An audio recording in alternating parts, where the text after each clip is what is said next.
Thank you for joining us on our journey here to preserve the history of mixed martial arts. When I wanted to take on this project, I needed help. I brought in one of my favorite matchmakers, Miguel Iturrate, and the MMA detective, Mike Davis. So to do this, we've been able to preserve history. Welcome and enjoy. Welcome back, everybody. Lights Out Podcast. I'm here with the usual suspects and one of my favorite people in the sport. Was one of the guys I started with, the old school guy. Alex Stiebling. Alex, how the hell have you been, man?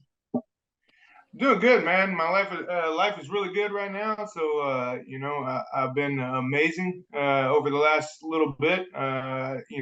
Staying on the grind, working hard on other aspects of life, and now finally getting to relax a little bit. So, we've been talking about this for a while. I think about 2 years or a year and a half or something. It's been a while. Glad to finally do it with you guys. Man, I mean, Alex was one of the guys who, had such a meteoric rise early, and then, it just had so much going on and fought so many tough people. And it's funny when I tell the stories of how the things used to be. And that's what this podcast is all about, telling all these old school stories. You should hear some of these, like the way the sport grew up and turned into what it is. People will never believe. Like, I remember telling people a lot about, I remember when me and Alex, we'd have one set of boxing gloves. So I'd get the left and he'd get the right, and then we'd switch. And people would be like, well, how'd that make you better? And I was like, it didn't. It made me worse. But, it just made us tougher, which was not good. That was not good. But we did shit like that all the time to train. And we were like the blind leading the deaf. We had no idea what was going on. We were just trying to figure it out. I love your analogy, the blind leading the deaf. And I do. I remember like those times I tell people all the time, like, you did what? And like, you didn't have mouthpiece, or you made them out of duct tape? Why would you do that? Like, I don't know, man. Like, because we didn't have anything else to do. Like, we used to break into high school wrestling rooms because we didn't have a gym, and run all over the place. And that was a good time. It was just. And it's such a short period of time when you look back on it. You know what I'm saying? It was like really like a year and a half, 2 years of that before things started to change. So, yeah, man. I remember, so I started about a year before Alex, 98, like 99 or so, I believe. He comes in from him and another guy, Jeremy Bolt, came in from University of Indianapolis. And I guess they were just the two tough guys who were wrestlers who wanted to come train with us.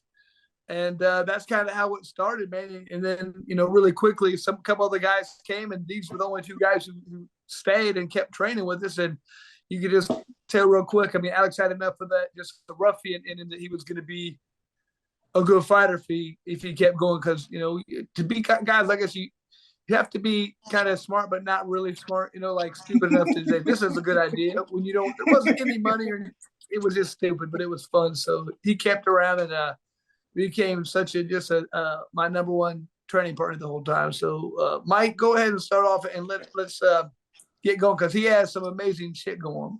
All right, so Alex, your style is you've got no problem being on the bottom, being the nail. You and Chris both share that. Is that from training, or? Yeah, I think that was laziness out of my part. So I think that in the term of dog fighting, they call it a scratch dog, right? Like they call it where they just they'll roll over and let you beat on them for a while, and then they'll get up and keep attacking, and then just until you wear out. That was definitely not a planned thing. I think Chris grew out of it. Chris somehow managed to change that, which is really amazing. Like, if you look at people, like, people don't ever change their style like that dramatically. And Chris went from a guy that could like stay on the bottom and hang around, and then he just mentally made a shift and then started just swinging on people like nobody's business. And but that, I always thought that was really impressive. Mine really came out of, I used to I messed my neck up in wrestling, and I had in car accidents and stuff, and I had some ruptured disc in my neck. And so that's actually how I ended up going into fighting, was I had to redshirt a year, and it's like odd that you would get on a medical redshirt and then go into MMA fighting. But that's what I did, because like Chris said, I was smart, but not that smart, like you think like that's a good idea. That's going to keep me in shape. And so what I learned is like, so when I would shoot takedowns and I would jam my head, that's when I would have it. And it would like shoot up it was like getting hit with a cattle prod. And I had it happen enough times in college wrestling that like I was super terrified of that happening during a fight. And so I kind of really got off where I didn't really shoot a whole lot. And then it got into like a little bit of a laziness style, finding out I could get away with that a little bit. It's a strategy, not necessarily a good strategy, but a strategy to let somebody punch you until they're tired. And go with the old Homer Simpson defense, not always the best strategy, but it was something that we did. Well, you know what else? Another thing I noticed, I feel like that was something that more implemented your strategy a lot when you started training a lot with Jeremy Horn, and he was just so effective at that. I'm sure it's enticing to be like, this guy's on his back a lot. He's getting a lot of slick submissions, and your submission game went up then. But man, it was like he has a good ability not to take much damage there. That's a hard system to develop. You know what I mean? Well, Jeremy, he never got hit. Like even in practice, like he never really got really super clean on him. And I trained with him for 2 years in a row. But I don't know. I don't know what I like I said, I could get away with it for a while, and then I stopped being able to get away with it. But I didn't never have that ability to shift gears like you did, where you were just like, I'm not going to be on my back anymore. I'm just going to swing for the fences. And I feel like I kind of did the opposite. I swung for the fences early in the game, and then like found myself on my back. Yeah. But Jeremy never got hit. Like it didn't matter where you were at. Like it didn't matter who you were. Like you just are always a glancing blow or something. Amazing. We had him on here and he talked about like never being cut open. And I'm like, I'm just counting all the stitches I've had. I'm like, he never gets cut. He ain't that fighter. I don't know. How do you do that, man? How do you do that? Yeah. He never did. Like, I mean, like I said, we trained all the time, and he was never. You just like you could get him every once in a while in practice, but not regularly, and you watched everybody in there. We had Lawler in there, we had Hughes in there, we had Sylvia in there, we had all these dudes that were coming in, Franklin, and you just never saw him get rocked in practice, which is kind of amazing, right? Yeah. Alex, let's talk about your first fight, April 3rd, 1999, LaPorte, Indiana, Rage in the Cage, promoter Chad Wagner. You wind up with Furman Long. Do you even remember that? The only thing I know about Furman Long was that he wanted to fight, but he didn't want to use his real name, which is probably not a good indicator, right? Like you're like, I'm going to get in this thing, but I'm so unconfident. I don't want anybody to know it's me. It was probably not a good thing. That wasn't his real name. That's a Gotchi made up name. Listen to it, Furman Long.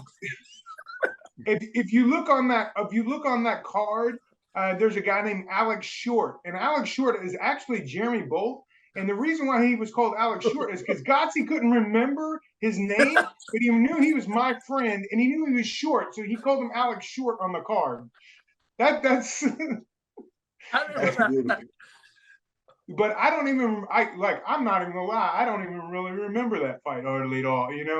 I barely remember it. I feel like he had he had like a flat top kind of cut, and I remember kneeing the heck out of him. That was kind of my MO the whole time, is just getting people down and kneeing the crap out of them, catching. It was in a square cage, so if you're in a square cage, you can get caught in a corner, and there's no out of that situation. You're just chumped at that point. So I do feel like I got him on the corner of the cage, and he just get up. But you would know. Have you seen? Is there video out there of this? I don't know. No, but I've been to about a dozen of those shows, and I knew exactly what it is you walked into. Yeah.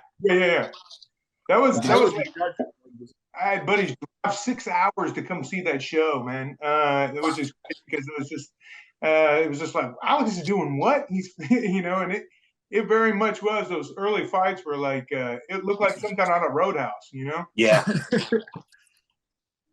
Yeah. So do you remember the promoter Chad Wagner? No, I don't specifically remember him. No, why? It was this. All right, so you go from there. I mean, it's your first fight. And did you know at this point that you'd go to about a half dozen countries because of the fight game after this? No, so Chris, who was the Gracie guy that you fought early? Like when you first, do you remember him talking about like in Indiana? Bohersberger or something. What was his Yeah, name? it's in Muncie. Yeah, Yeah. Bohersberger or something. Yeah. But so anyway, so we had started training. Gotti, he went to the UFC like I think maybe 2 weeks after I got into the the room to train with these guys, and I think he might have given me a submission, but I like submitted him, and he's like, man, you're gonna be good, and after Chris fought, Chris was fighting a Gracie, one of Gracie's top fighters, and Grace he beat him, and then like. After that, Godsey like raised my hand after the fight, after Chris came out, and he's like, this is the next one we're training. And dude, that just gave me so much, like, I was just like, this is what I'm supposed to be doing in life. Like, I've been wanting to do this stuff since I first saw the first UFC that ever got like televised. I was at some party getting drunk with my high school buddies after wrestling. And I was like, I'm going to do that shit.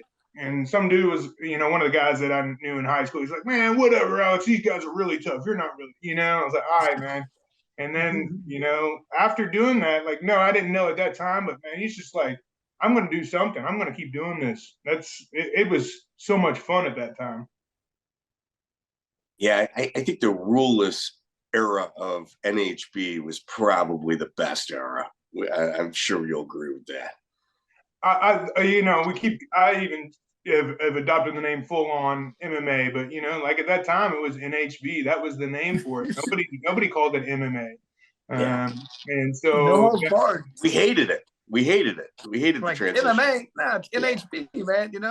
But that was NHB. You could hit something. You never knew what the rules were. You could headbutt sometimes, but kneeing to the head was always legal on the ground. It was one of my favorite moves too. I knee him in the head 3 times, and they'd roll over, give me the choke. Cool. That was an honorable way out, and that was what we did a lot. We'd get them down and pummel them for 30 seconds. Like, I'm done. They'd roll over, and it was over. You know what I mean? So it was truly more of an NHB style. MMA. It's been good. I understand why, but I like the old school rules, man. Personally. The knee to the head was my like that was all my game, and like I love that. I love side mount, knee to the head. You didn't hang out in side mount. there was no hanging out in side mount. You had to move, and if you had to give up your back, you had to give up your back. Right. You had to go. You had to move, and there wasn't playing around in that point. So that was that Bo Hirschberger fight. I think Chris wore a pair of tube socks on his hands for gloves. It wasn't regulation, I promise that. Yeah. It was like knee pads they taped onto my hands. I was like, all right, that poor guy beat the break. His face was all bad up at the end. I was like, They look like, if you remember when you were in like 6th grade soccer, you had your shin guards, those just soft, like padding. That's what he had. He had like 6th grade soft, shin pads on. That was it. Like he had like this tiny. And they came over and asked about it. They're like, "Those regulations." I'm like, in Muncie they are. Yeah. Hard to see the Alex. Let me ask you, how you doing, brother? We talking about that fight for Chad and the Furman Long fight. Was that your first fight, or are there a bunch of fights that are not on your record? Because Chris got, like, he said he's probably got like 10 fights that are not on your record. I figure you probably like that. I had a couple, but not like 10 like Chris did. Chris was doing it a little bit before me, and so for me, I think there was like 2 or 3. I think that there were points at times when I might maybe padded my record to make it look better, but that surely folded away. I thought about it before. I was like, really? That's only fights I had remember when Sherdog came on, and I think when Sherdog's records were coming up, I think I was like 2 or 3 short, but not a whole lot. There were a couple ones that like they were in the God. Remember that? Did you fight in that one? It was like in the sticks in Mount Vernon, Indiana, and it was like it literally was like driving out to Roadhouse. You went out to this bar that was like in the middle of nowhere, dirt road, and then this huge bar, and then you fought in there. That one.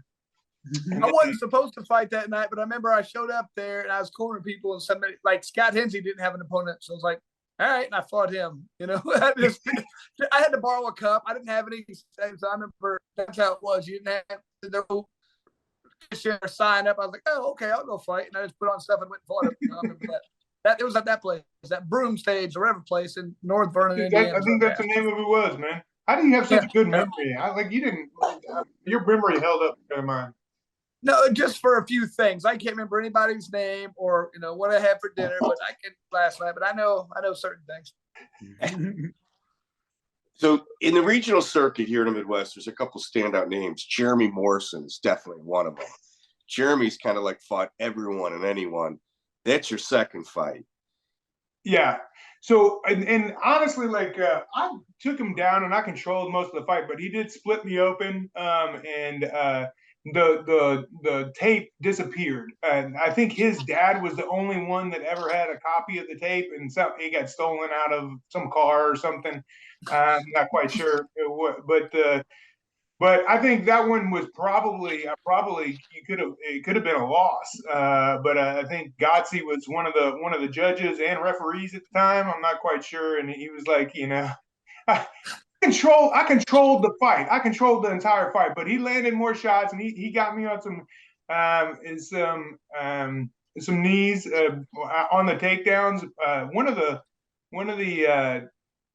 things about I was not that was a defining fight for me in the fact that I was like, I had been partying, not just my partying, my level of partying, and Miguel will attest to the level of debauchery I used to engage in.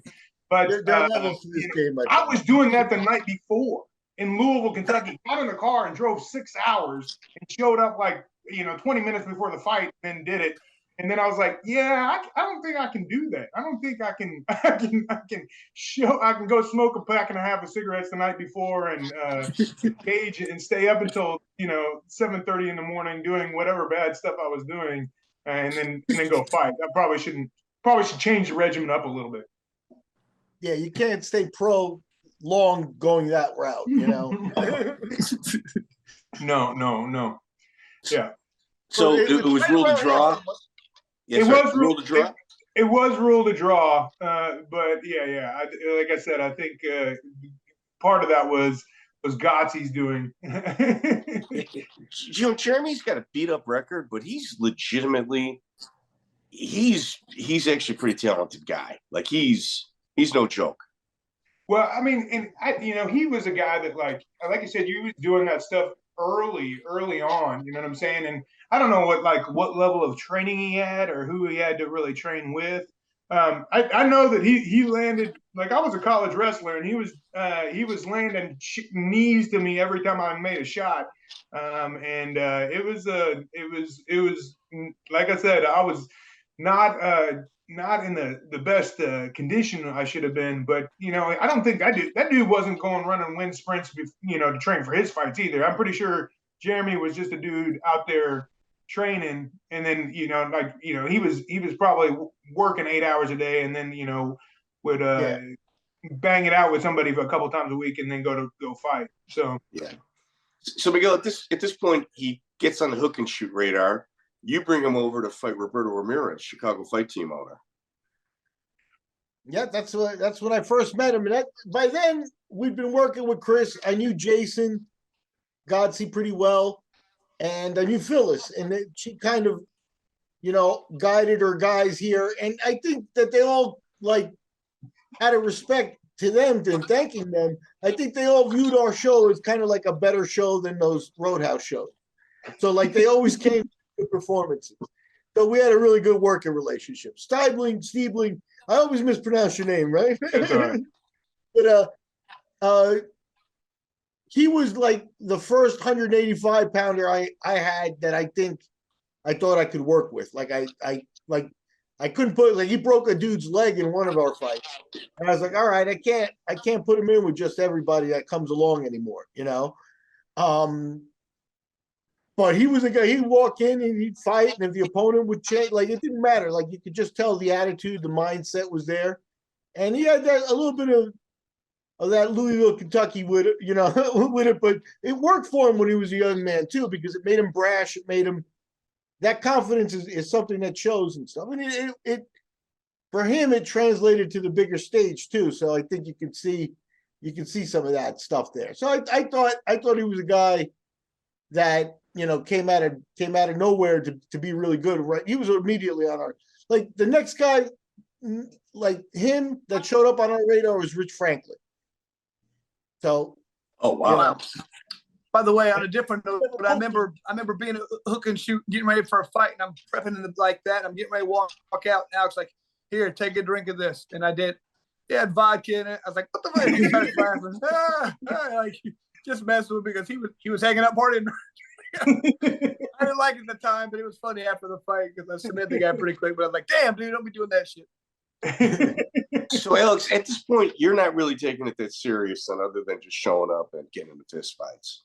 No, I know. I mean, I was a college wrestler, and so I took shit pretty seriously, pretty quickly, and so we were training. I don't know, but we only trained a couple because at this time we're still breaking into high school wrestling rooms, so there wasn't really much else to do. Now I can't remember if so. So when I got into fighting, I redshirted for a year in college for medical red shirt for my neck injury. And so I did this, I started training, and I think I fought until maybe September. And then I stepped back in and finished out a wrestling season and then stepped back in. So I was in wrestling mindset. So I was still I was still working out 5-6 days a week. I might work out twice a day. So I was still doing stuff. Now, how much of that was, fight training? It wasn't jiu-jitsu or learning technique. We didn't have anybody in there teaching technique. So you just went in there and rolled, and somebody would, I saw this move, or, this was really the ability to search anything on the internet very much. So I saw this in a book. People would bring in Pancrase books and stuff like that. So, yeah, I mean, I was still training, but not to that next level, right? Oh no, he was Godsey was is like a godfather over there to me, because just his association meant he was going to be more prepared than just about any other average Indiana guy that showed up. Guys that drove in to train. We came in and trained a couple of days a week hard and just went hard. I mean, that's all the way we trained. We just going with each other and go as hard as you can for a couple of hours, and that'd be it. But a lot of guys weren't doing that. We had good athletic guys who were tougher and mentally tougher than people. That's why we were good. And I think the whole aura of Japan and stuff really helps too, because those guys fighting at the Roadhouse don't even have that. You know what I mean? Yeah. So it's you guys have a greater stuff, and it shows in your demeanor and the way you carried yourselves too. Not that you were superstars, but for Indiana, you were already superstars. I mean, when we walked into different places, I mean, we were ahead above everybody else. I mean, people were we were turning heads. People damn, who were those guys? They knew we were there to win. You know what I mean? I mean, it wasn't not that we won every fight, but people knew we were a force to be reckoned with as soon as we walked in. By the way we carried ourselves, and just having Jason and those credentials of going over to Japan and fighting, other people didn't have that stuff around it. And the whole integrated fighting shirt, everybody in the same shirt. Yeah. Exactly. We're all with the same tattoos. Yeah. So, Alex, did you also carry that as well? I mean, you're kind of like the newer guy to the scene with integrated fighting. When you walked into these places, did you also have that sense of that you were ahead of everybody else as well? Well, I mean, so it was just kind of forming right before I got there. There wasn't really integrated came that started, really when that started right after I got there. There wasn't we didn't have a name. It was just a bunch of guys getting together, and then we started to kind of develop. And there was some other good guys that were getting in there and working it and going after the fights, and we were that's how we felt. Jeremy was a tough kid. He was winning at lighter weights, and then Lytle and me and then Godsey. And so when we went into places, like you said, we came in with that attitude. And then it would be so anything regional, we didn't really, but then it would be okay, we ran into the Militich guys, coming, and then it would be the what was Coleman's team from Hammerhouse. And we almost we would almost get into full on fist fights with there would be arguments and bucking up, that kind of stuff with the whole groups, So, but yeah, there was other littler shows, and we kind of knew, hey, we're better than these dudes. We definitely had that attitude to it. That's interesting. Were you in Chris's corner when he fought Aaron Riley at Hook and Shoot? Like I would assume I was, but I can't really like. Was Riley would that have been earlier? When was that?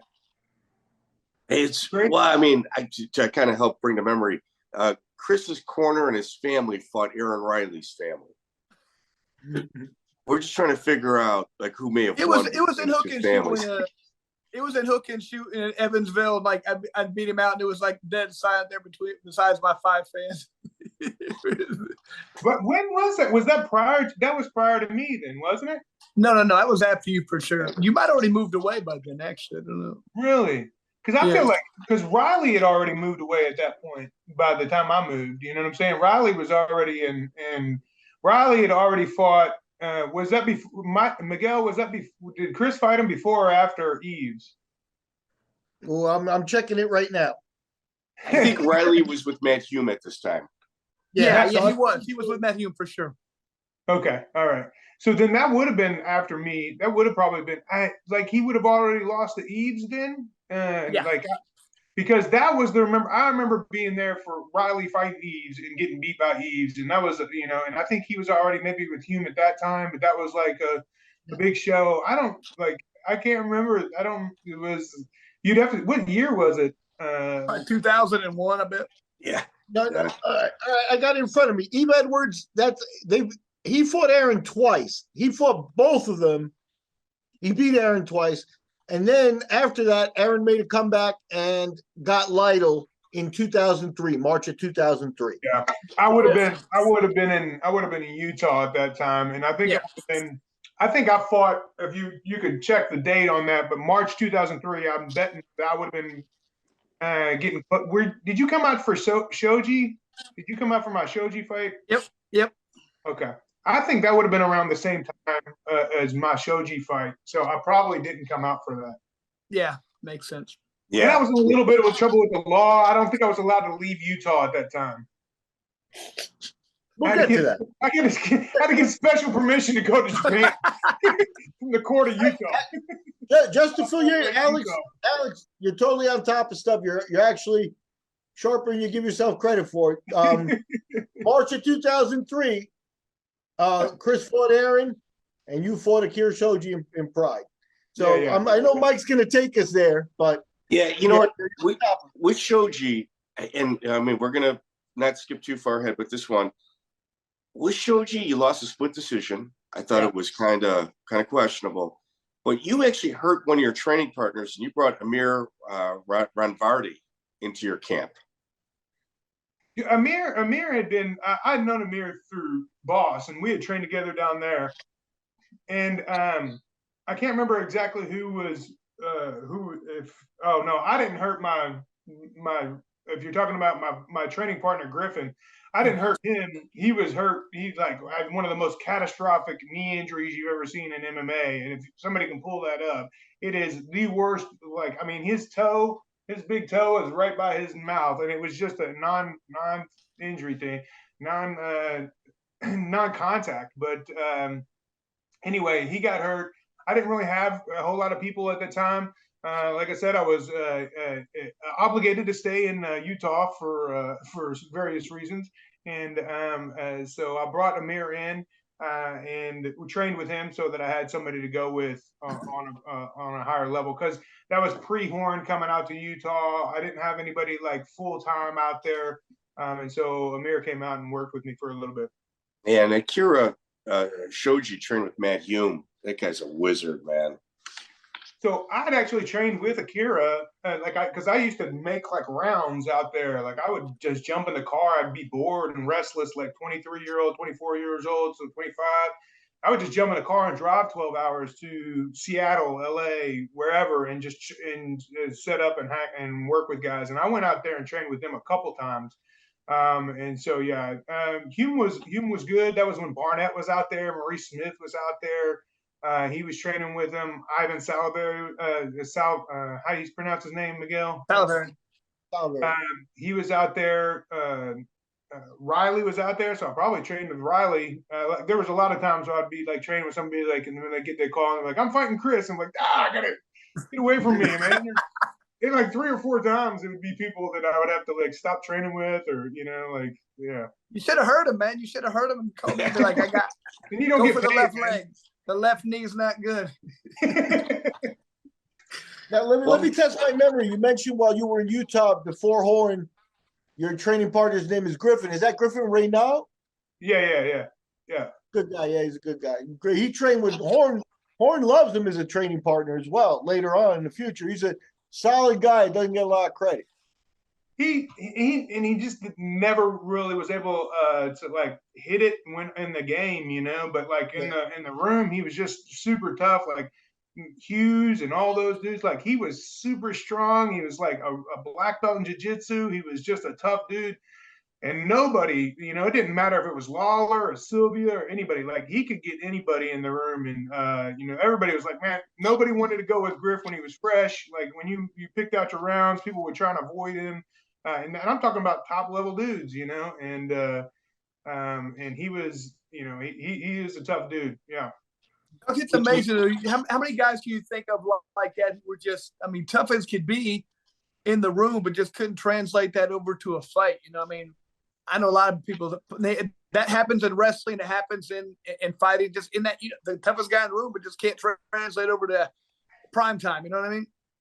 Griff's always seemed to be like injuries, and it was like he just got injured, and it was just one of those things like, the universe deemed it this, so he like it's like every time he went for a big fight, he just got hurt. He got right before it, or right during it, or it was a trip. Yeah. It wasn't just he just didn't perform well. It was just he had injuries, you think?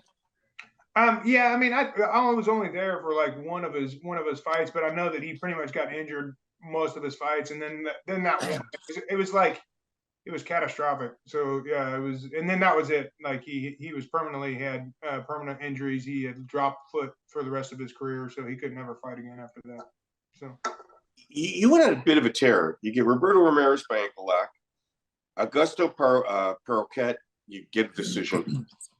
Luiz Burgett, you knock him out. He's from Panama City, Florida. And Kai Hansen, you heel hook. So, like, you're making your rounds. You're doing a leg locks, which is those are all one night, Mike. I believe that's a 16-man tournament. No. Those were all in the hook and shoots, I believe, weren't they? Oh, geez, yeah. Those were all guys. August Porquet was a bodybuilder guy that came with Fulton, right? If I remember. And at the end of that, it was Kai Hansen whose leg you broke, and Kai Hansen. I always think back. I wonder, like, I think he's like, there's a famous like guitarist, like a heavy metal guitarist now, whose name is Kai Hansen. I wonder if it's the same dude because he never fought again after he broke his leg. Was he a Strasser guy, Miguel? He came from up there, Minnesota, right? He fought on Strasser's show, but I don't know if he was officially with Strasser. But yeah, he came from those circles.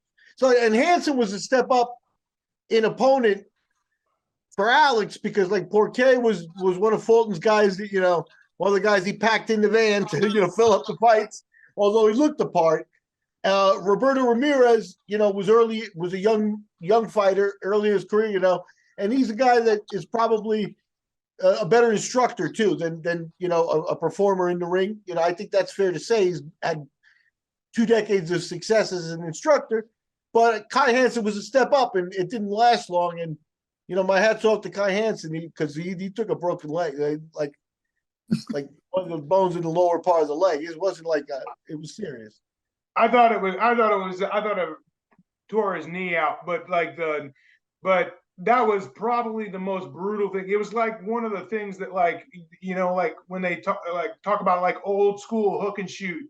It was like one of those things that you don't do to people. You know what I'm saying? And that's exactly like I went from a standing heel hook and just slammed it to the mat, like turned it and took it to the mat.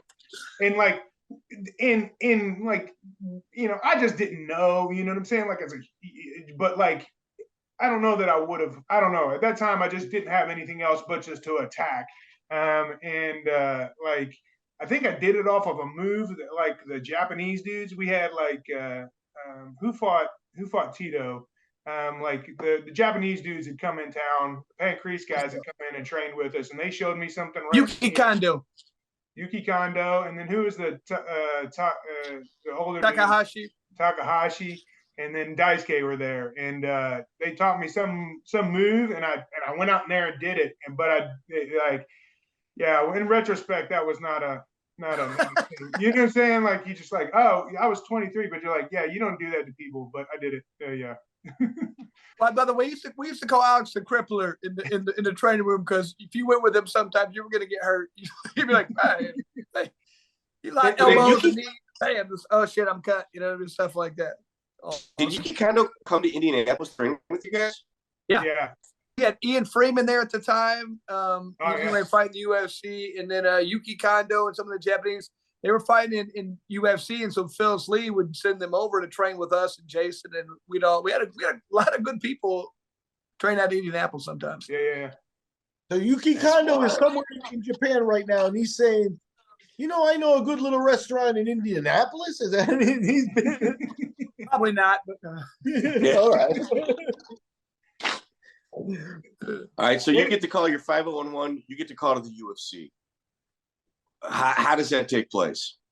I was supposed to be like from what was Monty Cox, like I really didn't like the dude for a long time for this, but Chris but I can't remember who dropped out of the fight with Matt Hughes, but not Matt Hughes, but Mark Hughes. Somebody dropped out. It was a kickboxer out of the Midwest, and he dropped out, and so then they needed somebody, and we were there, we were there, but I don't know, it was probably only 2 or 3 weeks beforehand. They called up and said, "Hey, you want this fight?" And then later, I heard Monty Cox was like, "The only reason you were in that fight is because you were going to be a fish fight."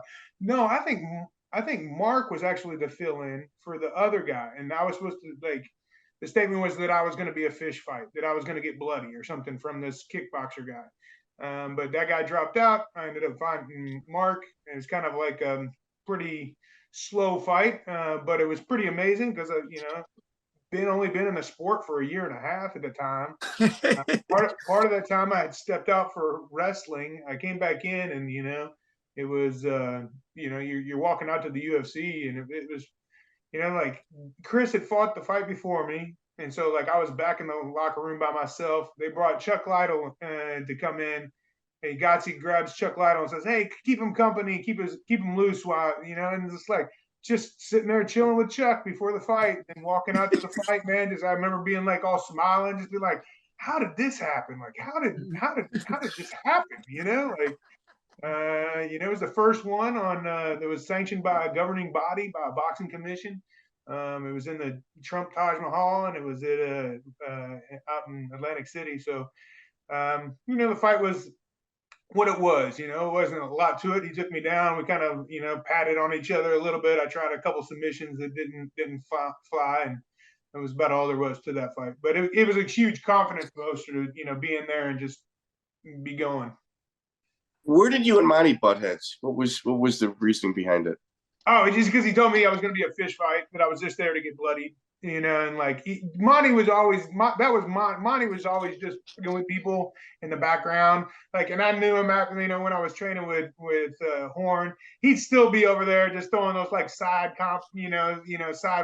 backhanded compliments and just some side comment all the time. He was always just fucking with me. And to be honest with you, I don't think we kind of had, I don't want to say a rivalry, but it was we were both kind of Midwestern groups, and we were probably the only good guys not the only, but we were some of the good guys from the Midwest, and he wasn't with, we were part of Phil's team, so I'm sure he didn't like us, and it was kind of a mutual, it was like a rivalry type thing, but they had Milton, they were good, so it was, they were definitely a tough team, and we were kind of pissed off, and they were probably the same to us, I imagine.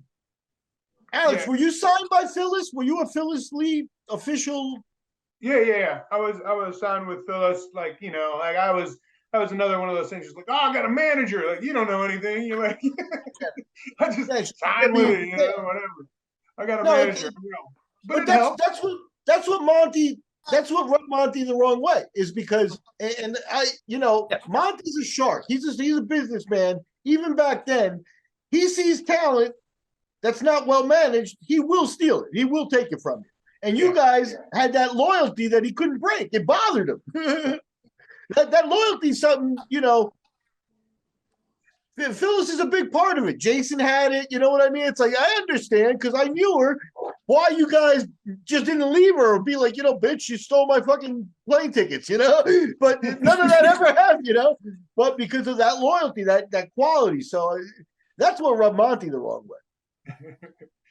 that hung around for a long time. Like even when because I would be over in Pride or anything, and he'd always be having some side shit to say, and but you're like I said, you're in a group of fighters, and if you can throw somebody off their game, that was just how he did it.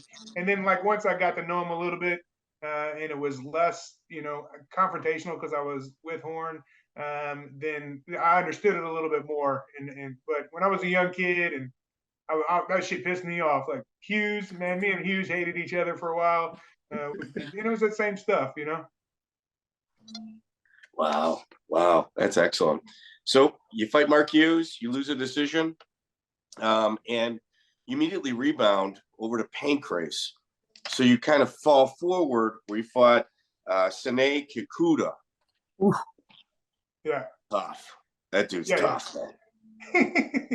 So that was I didn't know, and got to know it, like and again it was one of those things that like I was gonna be like a UFC veteran that he was gonna be, because some of those love Phyllis, she did a lot, but some of the reason why me and Chris got good fast and got our names fast is because she would throw us into anything, and now in retrospect, those weren't like very well managed fights, it worked until it didn't, right?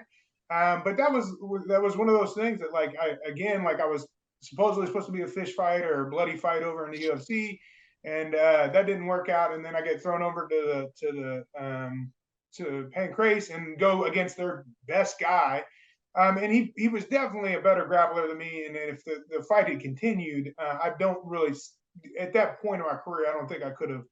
I don't know. Maybe I could have pulled something out, but not.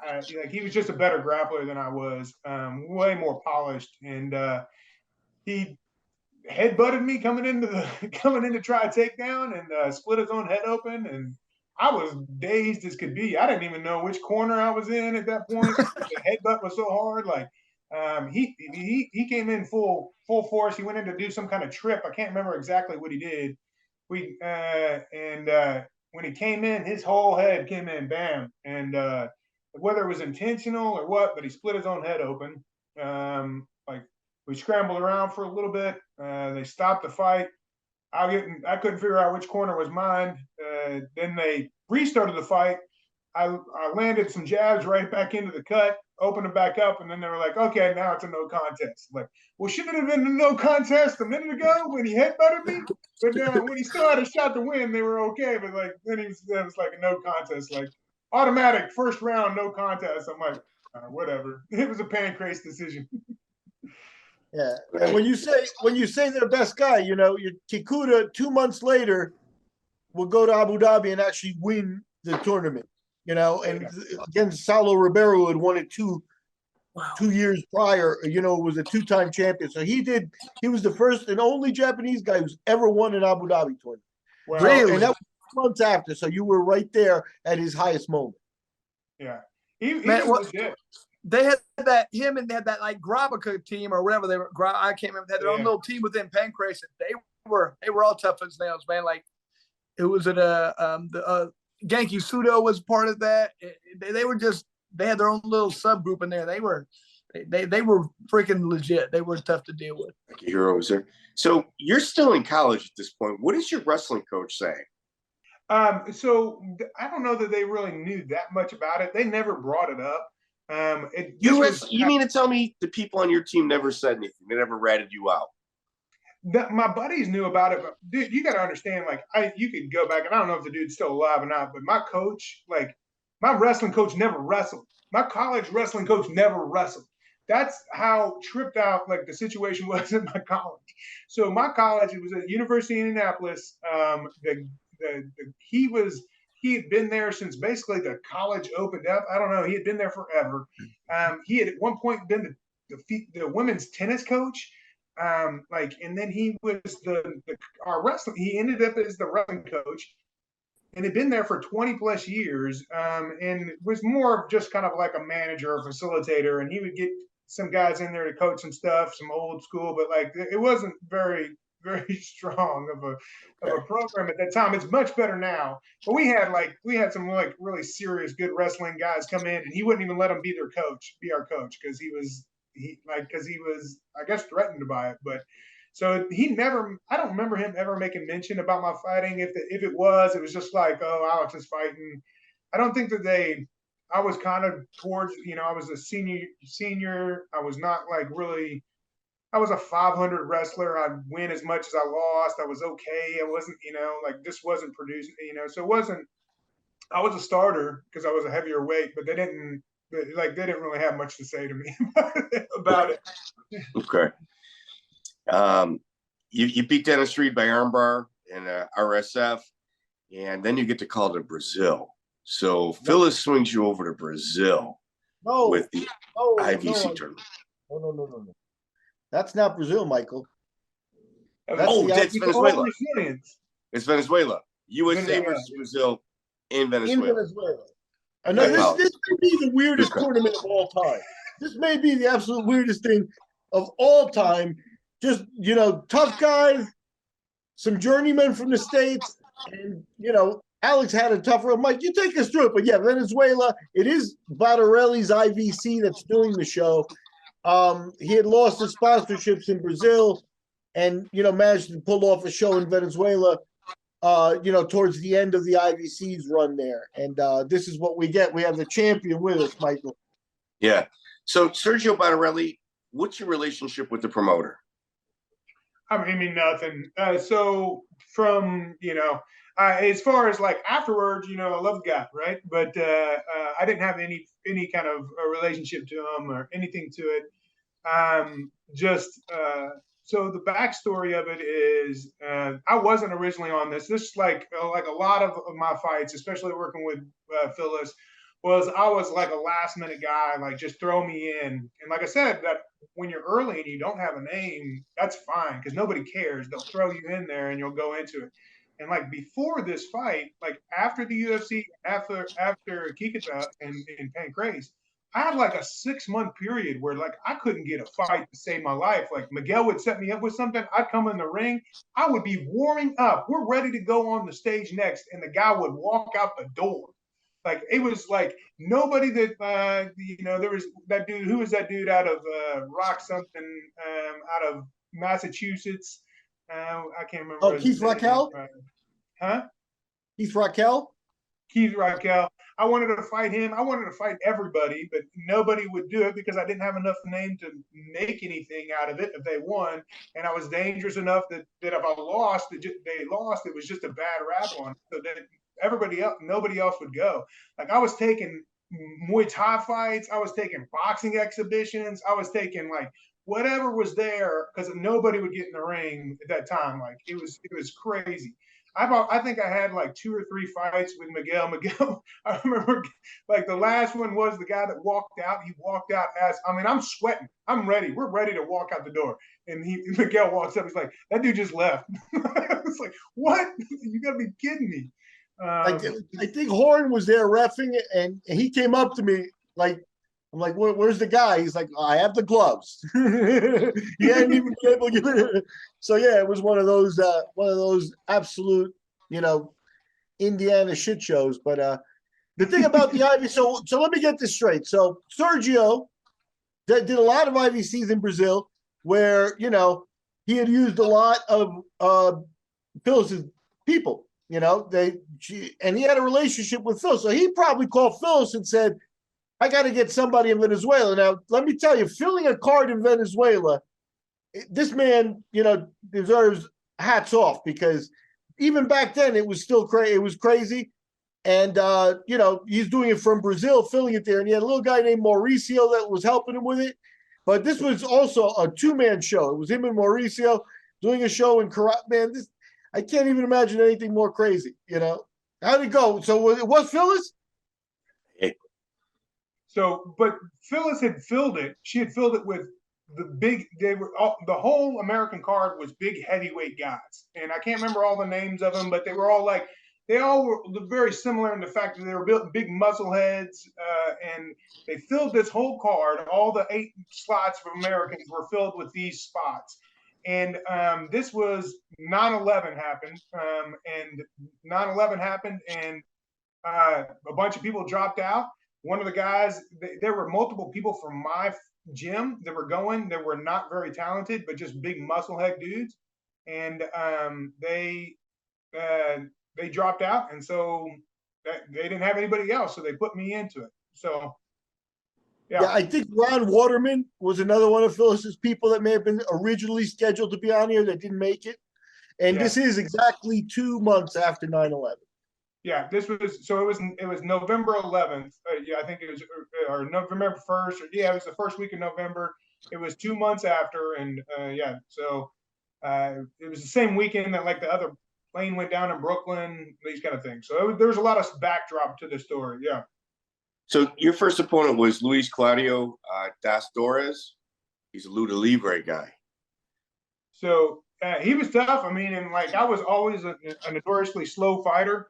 Slow starter at least. And so we just kind of battled it out, rolled around, fought for 9.5 minutes. I hit him on multiple heel hooks, but he just wouldn't quit. And then finally on the last one he did. And I think he tapped out like maybe I don't know, like 9:40 or 9:30 or something. Yeah. And then I had this long fight. All the other Americans got slaughtered the first round, first go through. I mean, all of them were like 1, 2, 3 minute fights.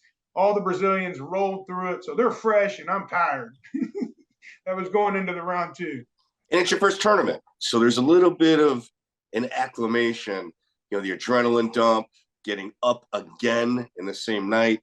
That's not an easy thing to manage.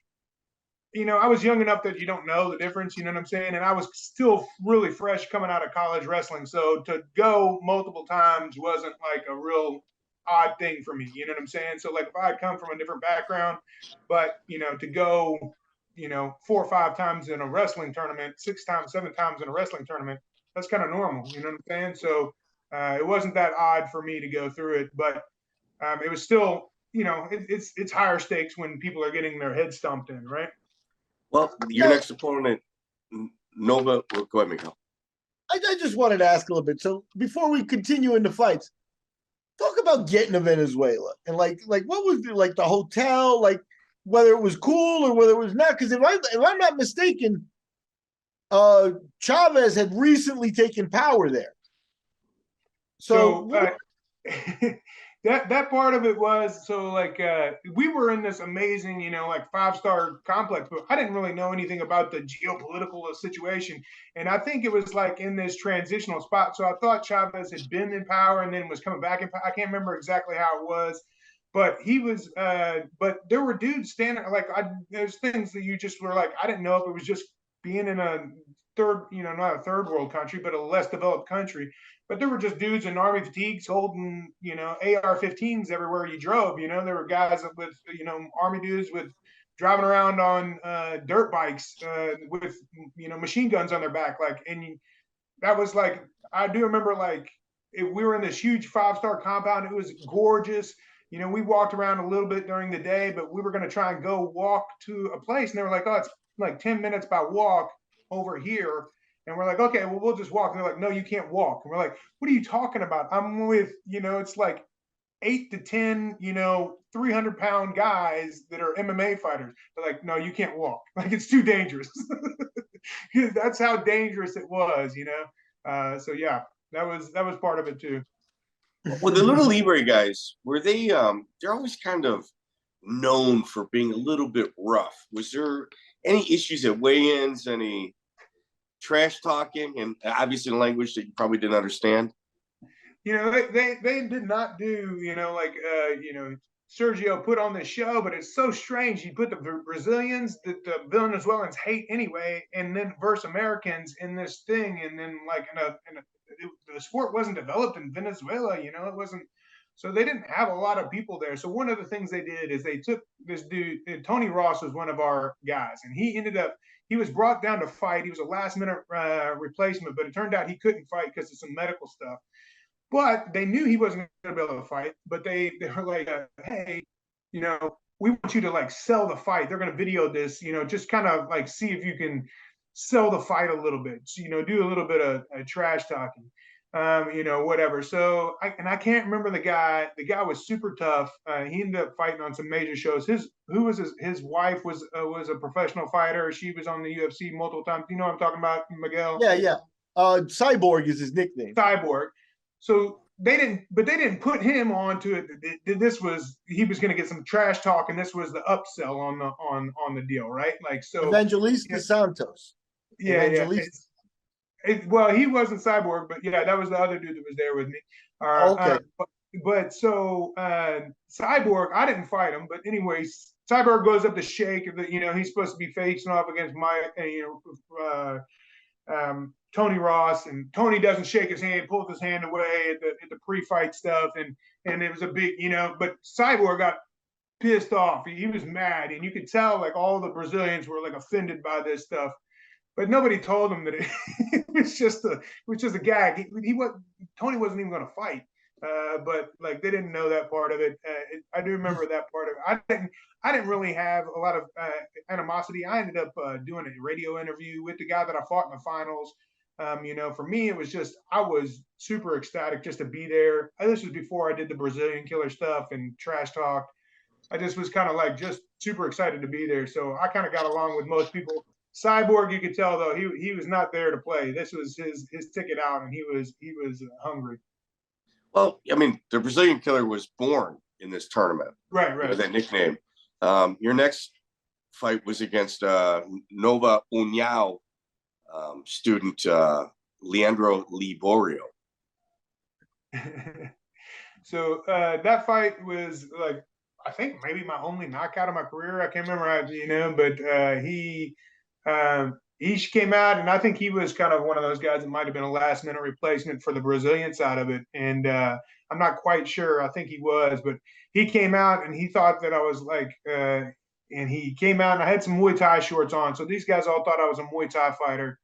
And he came out and he was looking to shoot, and you saw it in his eyes. He was coming across to shoot the takedown, and that was his whole game plan. And then like right before he did it, he recognized through my position that it was not going to be a good outcome. Like he realized like I was ready for it, and he stopped. And he stopped, and he was dead stop. And it was just like the dumbest thing you could do. He just stopped in absolute middle ground. And I just like, he looked at me and I was like, yep, here it comes, man. And I again gave him a soccer punt right to the forehead and knocked him out. It was like, I don't know, it was like 7 seconds or something. It was ridiculously short. And then, you know, that kind of set me up for the tournament, because now I had this long first fight. It was almost like a warm up. Knock out the next guy. Now I have this big break, and all the Brazilians go in to fight each other, and they just decimated each other. Every one of the fights was 10, 12 minutes of just grueling fighting. Now they're all gassed, and I'm ready to go. Right. So the confidence kind of swung back your way. Milton Bahia, Team Fafel, you transitioned from a knee bar to a heel hook in a way that was very cutting edge at that time. Like, I don't think many people at that point in mixed martial arts and jiu-jitsu really saw just what a smooth transition something like that could be. You know, at that time, I'm not quite sure, but we had done a lot of heel hook stuff, and the Brazilians weren't, you know, they just didn't use them as much. It wasn't okay to use them in their room, so they didn't use them on a regular basis, is what I've learned from then. But, you know, he like, what the dumbest thing was is that in a fight where you can knee, stomp, headbutt, I did a sacrificial knee bar from a standing position that was just, Josh Barnett, he was watching the fight with me one time. He's like, I can't believe you did that. And I was like, now in retrospect, the way you say that, yeah, I can't believe I did that either. But I did it, and then we rolled back and forth, and it was just a matter of playing the game back and forth. And we were really comfortable of doing that in integrated fighting. We played a lot of heel hooks, a lot of knee bars, and so it was a real simple transition for us. Yeah, it's fantastic. So now your next two fights, I mean, you finish him in 1:07. Yeah. You roll into the finals, and you're fresh. Yeah. You're legit fresh against Angelo, was it Araujo? Yeah. And so that was one of the things. It's like, and I talked about Brazilian top team, I might add. So you're going through all of them. Yeah. And so, like I said, one of the things that was stated, and it was such a strange thing, and I can't remember who the reporter that was down there with me, but he wrote for, like, you know, some of the top fight magazines at the time, and he was writing stuff for Full Contact Fighter and other things at the time, and he had asked the question, just kind of like at the pre-fight stuff, the night before the fights, he asked the question, how much time will there be in between the fights? Like, so when you go from, and he specifically stated, when you go from the semifinals, how much time will there be until the final match? And and Sergio says, no time. There will be no time. And it was like it was just so prophetic. So when they came to it, like when you look back on this, the whole deal was they were going to get these top, tough, young, 185 pounds Brazilian guys to come in here. If you looked at who they brought in, who were originally on the fight show, they were going to bring these dudes in and beat these top big Americans. And so he had set this up for that kind of thing. And so then when it came to it, now I've fought 1:20 in the last 3 hours. Angelo gets out of the ring. He's just out of the ring from I don't know, you could look at the time between him and Cyborg's fight. But him and Cyborg battled. And if I had gone through that fight, you would never talk to me. You wouldn't be talking, you know, like nobody would have ever known my name because I wouldn't have made it through that to the finals and win. Angelo just had a really tough tournament the whole way through. He fought super tough. And so he had to go and turn around. And then my group, you know, my group was sitting there going, you said no time, no time. They started to try and give him a break. They tried to give him like, you know, 10, 15, 20 minutes, you know, 30 minutes. And you could tell they were trying to stall. But like people got up in the faces and were like, you said no time, you said no time. Get him in the ring, get him in the ring. And we get in the ring, man. And, you know, Angelo still fought tough. I think it was 4 minutes, and it wasn't. He took me down. He tried to get on top and pound, and you know, I got, you know, we got out, and you know, I snapped him down and got a spun behind and got a rear naked on him. Just a lot out of exhaustion on his part. Yeah. Who's in your corner helping push this? So it was Phyllis, and then it was just the American fighters. So Tony Ross, like he's recently just passed, but he was a guy that was out of integrated. There were a couple different guys that were out of integrated that were down there that really weren't that good, but they were just, you know, tough guys, and they were willing to fill in. And so I had that American reporter, you know, like he got in it, like like the whole American side, like just jumped on and was like, hey man, you said nothing. You said there was no time breaks here. Go, go, go. And that's what it was. Wow. Just to clean up, Araujo fought 10 minutes the first round.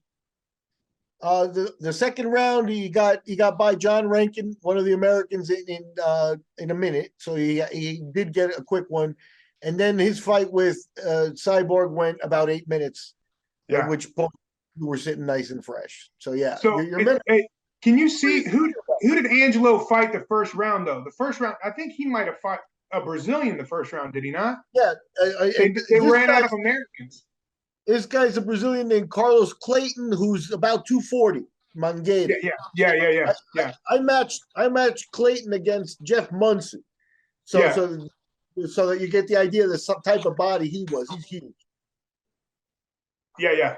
And that was he had a tough fight. Like he just had to like grind it out with the first guy that was a legitimate fighter. And then like you can see every one of his fights was, him and the Cyborg fight was, you knew like it was just, they were just, when they got matched up, you're like, oh, these dudes they're gonna go after it, and they did. Yeah, that's a high level. For 2001, that's a high level fight. And here's the thing is like he outworked Cyborg. Cyborg was every bit as good of, he was throwing as heavy as you could heavy and throw, and Angelo just he gassed him. He worked him out. That's what happened with that. You walk away from that tournament known as the Brazilian Killer. I don't know. Was it your team that gave it to you? Was it the locker room? It's me. Just 100%. Showmanship, like at the end, to walk away from it. One of the things that Sergio said before the fights, in that pre-fight gig, he said, Pride's already called and said they want to know who wins this fight. And so when I'm in the middle of that ring, winning, had just beat, I didn't have any money. I was broke. I was like living off of like quarter snacks from the gas station. I could barely pay my rent. And then you're like, you get this $10,000 payday, and you're gonna, he raised my hand. He was like, "You want to go to Pride? I'm sending you to Pride." And it was like an unbelievable feeling. Like that was, that was a crazy feeling. I didn't haven't thought about it in 20 years, and that was what that was. But so then we go there, and I beat the next Brazilian, and so then I adopted that moniker just to sell myself. That was the age of the time at the time, right? Was to talk some trash and sell yourself. Well, marketing. Well, you pull into Pride 18. Wait, hold on 1 second. I heard a story. I was hoping this wouldn't come up. About you leaving. Well, why don't you tell us about how you left Venezuela? Okay. So I'll tell a story. Well, one thing I want to talk about is, so now in this spot, I don't know,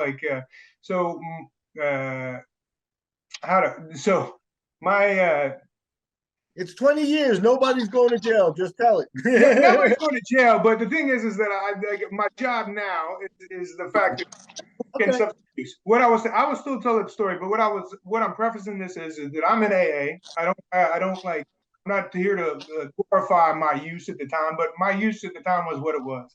And so, wait, Alex, are you sober now, you said? Oh, yeah, I've been sober for 11 years. Man, good for you, dude. That's excellent. Yeah. And I actually work in substance abuse. So I work in a addiction facility, and I work as a provider for medical services, psychiatric services. Oh, okay, so everybody at home, you don't get to this point without a rough road. I mean, that's a fact. I mean, I'm sober, Miguel's sober. Okay. I mean, so all of us here, like I went to an AA meeting last week. Okay. So all of us here, you know what I mean? Right. So that's what I want to do. You got me beat by more than 4 years, brother. Congratulations. Okay. So the story is at this time I wasn't sober, and this was part of both my exuberant and my being able to get to this level is because you think you're invincible, and it's also part of what brought me down in the sport and made me change my life. So the story is we go out and like we're we have an extra day in there. I have a bunch of money. All the fighters are there. We go to a mall of all places and see this girl and start. I ended up, long story, I ended up like chatting her up. She ends up coming back to the hotel with us.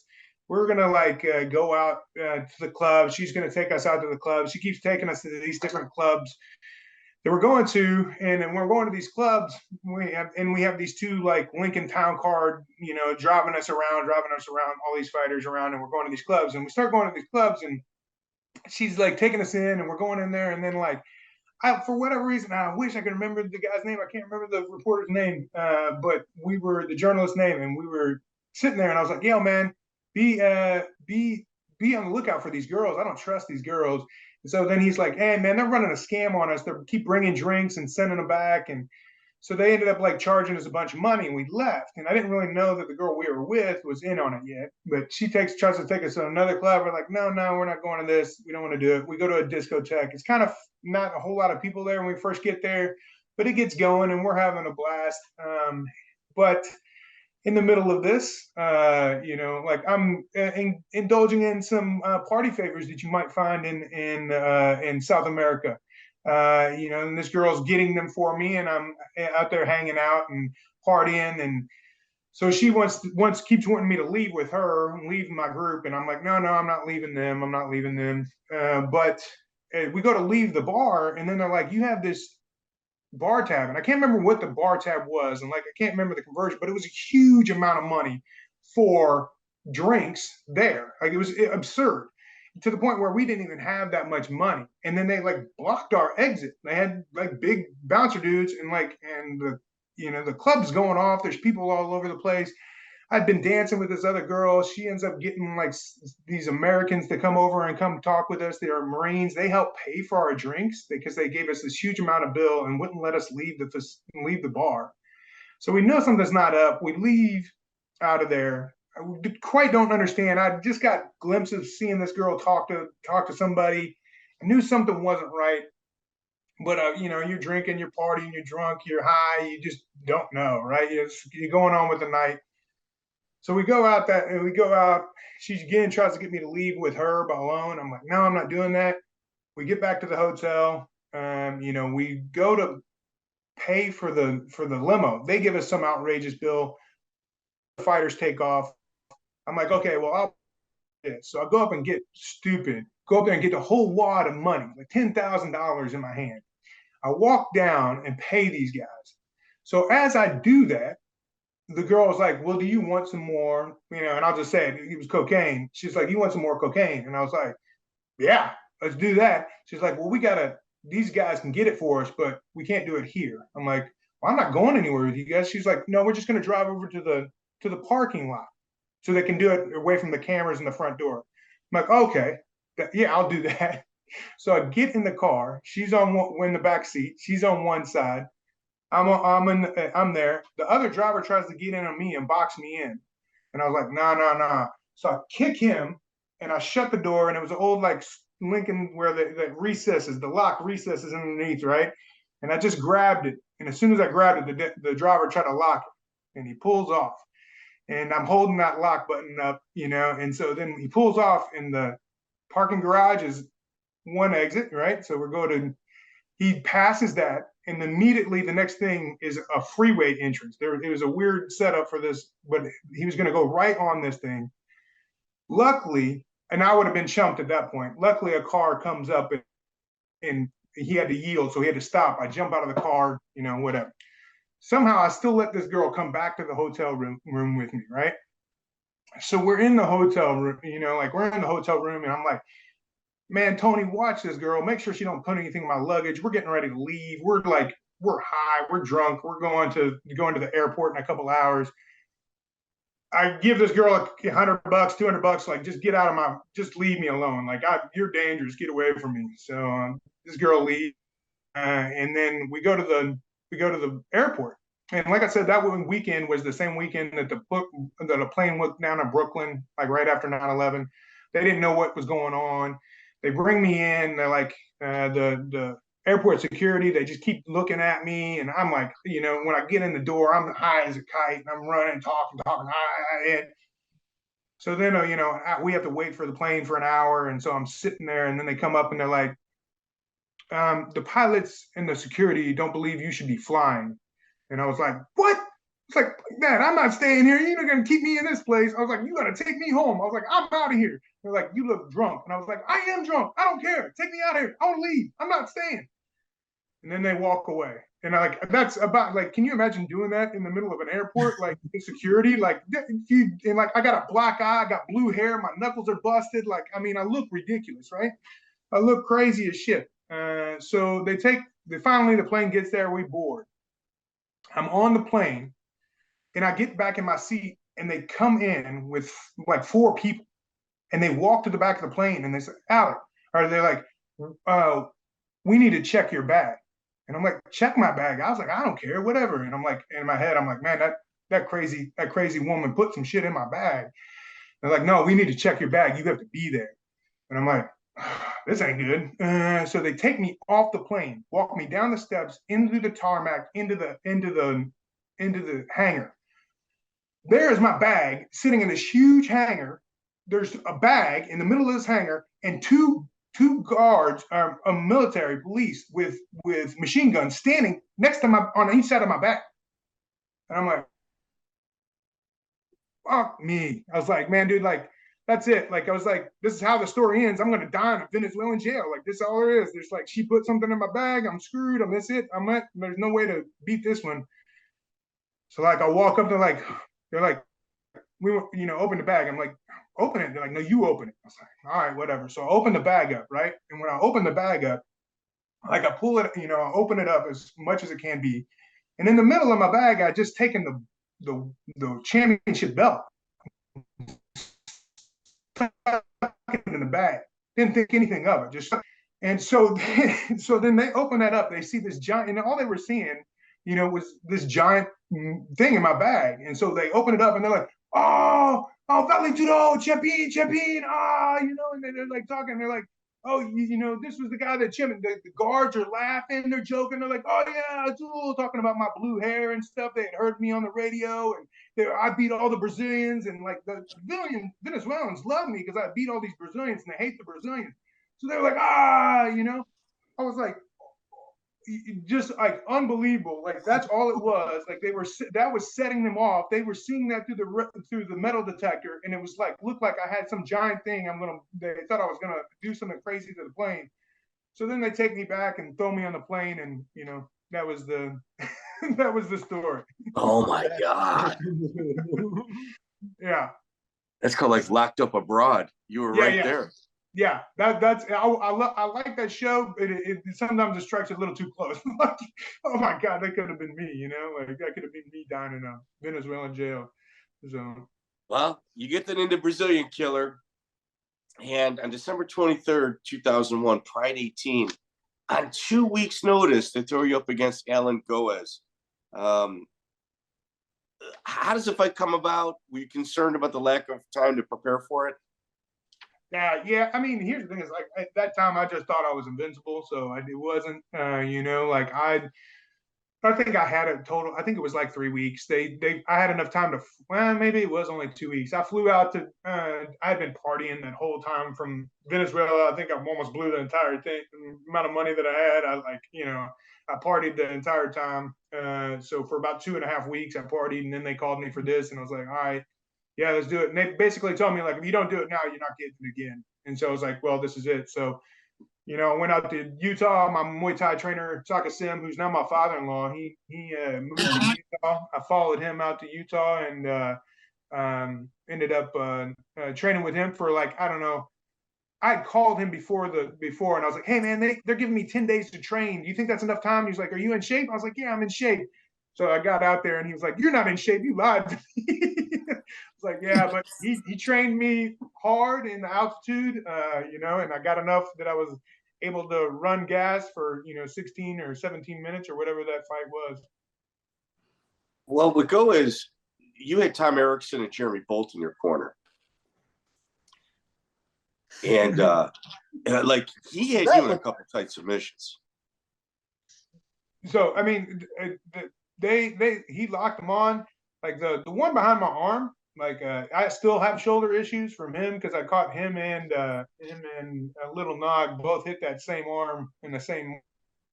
But it still has some. But to me, I don't even really remember it a whole lot. I remember rolling through it. There was the people were like, "Oh, did you tap?" And I was like, I don't remember that part of it. There was never an intention for me to tap. I never had the intention to tap ever in the fight.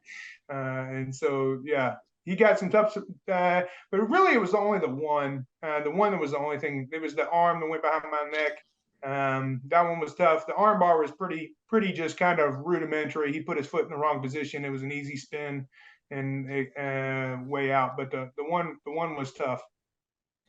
It was pretty one-sided until it wasn't. And it was almost as like when we watch Chris, we've done a couple of these with Chris. Chris is very comfortable playing the nail. You're comfortable playing the nail. And then when it's time to kind of come out of your hibernation, you do it. And from what I understand, Goes was hospitalized after this with blood on his brain.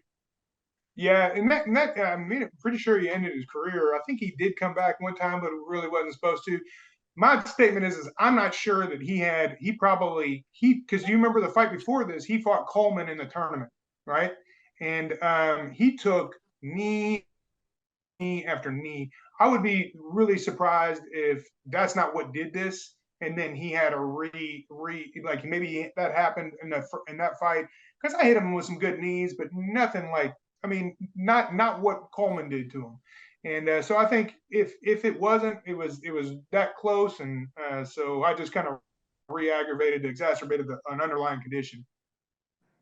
Let me ask you, how was it for you? Because here you are, we talked a lot about your Indiana roots, and you got to the UFC before Zuffa. Now you got to the IVC at the end of the run. It was a rough show, as Chris, we just heard a whale of a story. I'm going to force you to listen to it. He knows that story. He's heard that story before. Which one was that about? That's the one with the girl in Venezuela where I almost died. Oh, the tournament, man, awesome, man. Yeah. So but how's arriving in Japan? Because that's a little bit different. Like it can be just as dangerous in some ways. We talk about fighters poison and crap like that, but they also greet you very suit and tie with translators and stuff. Talk about your experience, because it's pride. This is pride, not pancreas. Yeah, and here's the thing: is that time they were treating you as good as could be, right? Like I don't know what I'm sure that now with UFC that they have, like they treat people really well. At that time, fighters weren't, and so like you walk in there and you were a superstar from the get go. I mean, they that's how they treated you whether you were or not, and they treated you with a lot of respect and treated you as talent, and so you're walking in there and you have a liaison that's specifically for you and just whatever questions and things you need, and they're there for that, to facilitate that and facilitate your timing of places. They have a very regimented schedule and a very very detailed thing, but they treat you really well. You were at the Tokyo Hilton, and that was some of the coolest stuff, is just to be down there with like every top fighter in the world. You know what I'm saying? Like you're eating breakfast with Bas Rutten and all the Dutch stars, and you were down there eating with Fedor and the Nogueiras and Wanderlei, and it was a Brazilian top team and American top team and Lions Den and dance just every Don Fry and just every guy that you came up watching it all. And you're there hanging out with him, and you just eat breakfast, and you would just eat for like 2 hours and just kick it and just talk and share stories and tell crazy stories about this and that. And like, every story in there was the equivalent of what I just told you. It was like the craziest story you ever heard, but it's just every culture and every fighter, they would have just these crazy stories about monkeys biting people and like punching people out of car wrecks, and just like it was just and you're just sitting there just like, what? And then they would be talking about fights. It would be this old school hashing of like old school fights, and it was just every one of them, and it was all your heroes in this one spot. And then the Japanese are treating you like your star anyway, so it was a culture shock. It was like I always related to like living inside a video game. It was just like, it was unreal. It was like surrealistic. So, and what's cool is like he's talking back then. It was just, no matter where you go now, UFC, whatever. Like the fighters and the groups are kind of distant. Like after the fights, they all go to their own after fight party. Back then, everybody stayed together. So what he's talking about, after the fights or before fights, everybody, all the best fighters in the world are all hanging out. It was a different thing that I don't think people can understand now, because that's not how it is now. But that's how it was. And Pride was at the time by far, it might be the best way they treated a fighter that's ever happened or ever will happen. I don't know. I don't think it's quite like that anymore. It was just a different feel when the 10 best guys in the world were there that day, I promise. And they were all hanging out at the Tokyo, at the Hilton, and everybody was there. It was crazy. It was, when you went there, you're just like, man, yeah, everybody you saw on TV was there hanging out, and they were all cool and crazy stories just like we got. And that's not going to come back. I think it's different now, but that was cool. there was riffs and stuff, but like like I said, you ate together, you hung out. Like, you know, me and the Brazilians did get along at that time, but it was like you still hung out. You know what I'm saying? It was still like you know, there would be some separation, but not like it is. I don't know what it is today, but it was pretty awesome just to be in that. It was like you were a part of a brotherhood, is what it was like. It was like you knew what it was like. Nobody else would step in and do these things. Like, it didn't matter if it was the Lions Den guys or who it was or the Dutch guys. You were all kind of all the same breed, right? So everybody liked each other. Now I do remember this, so I think. Go ahead, Miguel. Go ahead. No, I was just gonna say, didn't Wanderlei call you out in one of those, like, give you mean faces and stuff? You like every story I got, you're gonna pull out. So yeah, so this has happened at the same time, and this again will relate back to, like, I don't glorify my use, but I had some, you know, again had got some party favorites. We were flying from one part of Japan to another fight because it wasn't in Tokyo, the first fight. And when we did, we were like in this, you know, national airport. The Brazilians started walking one way, but they were walking by themselves. They weren't walking with their liaisons. And like, I made a joke on the expense of the Brazilians. I was like, you know, those dudes, I'm not sure those dudes can read, so let's not follow them. And and everybody laughed. Well, when everybody laughed, Wanderlei turned around and saw that it was me making the joke, and he didn't know the language, but he knew he was at the expense of that joke. He did not like that. And so then, you know, shortly after that, we go to like, you know, like we get in the little airport area, waiting for our flight.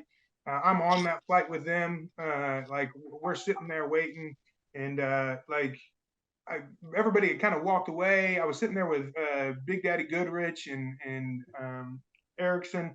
And so, like, I got up to do something, and Wanderlei walks up to me and he was like, "You look at me." And I was like, "I am looking at you." He's like, "No, you look at me." And I'm like, "I am looking at you."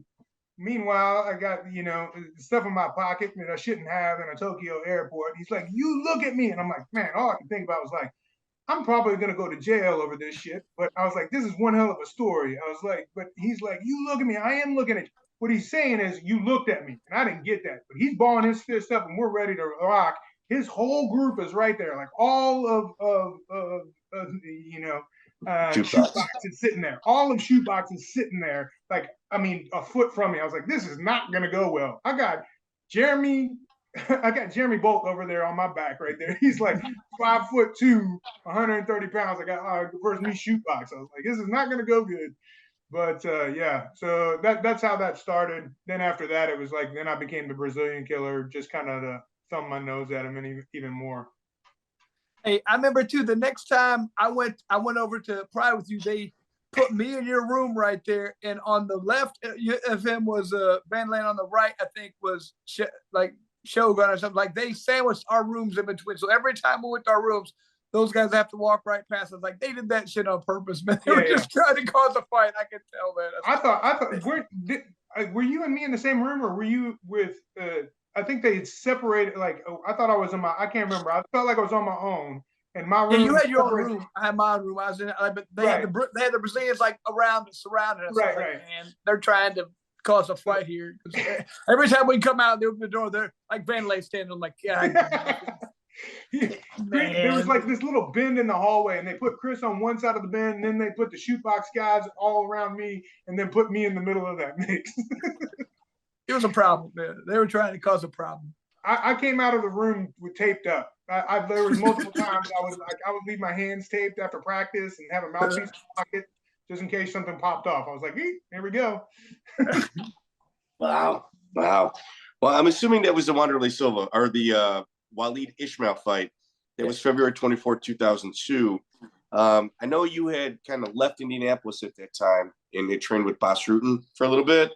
Yeah. And that's the airport incident, from what I understand, took place at this time. Am I correct? Yeah. I thought the airport. I'm pretty sure the airport one that happened on the original. My first one, the Goes fight. Goes. And then, so because that fight took place in Fukuoka, And so that's where that one happened. And then afterwards, I went and trained with Boss, and that was a crazy story. That was crazy in itself. But Boss is always up for a party, so we would be partying in LA and working out nonstop, and that was a good time. Well, Walid Ishmail, also somebody that's not afraid to voice their opinion. The pre-fight, did you guys ever kind of run into each other in the hotel lobby? Any issues? I don't remember him.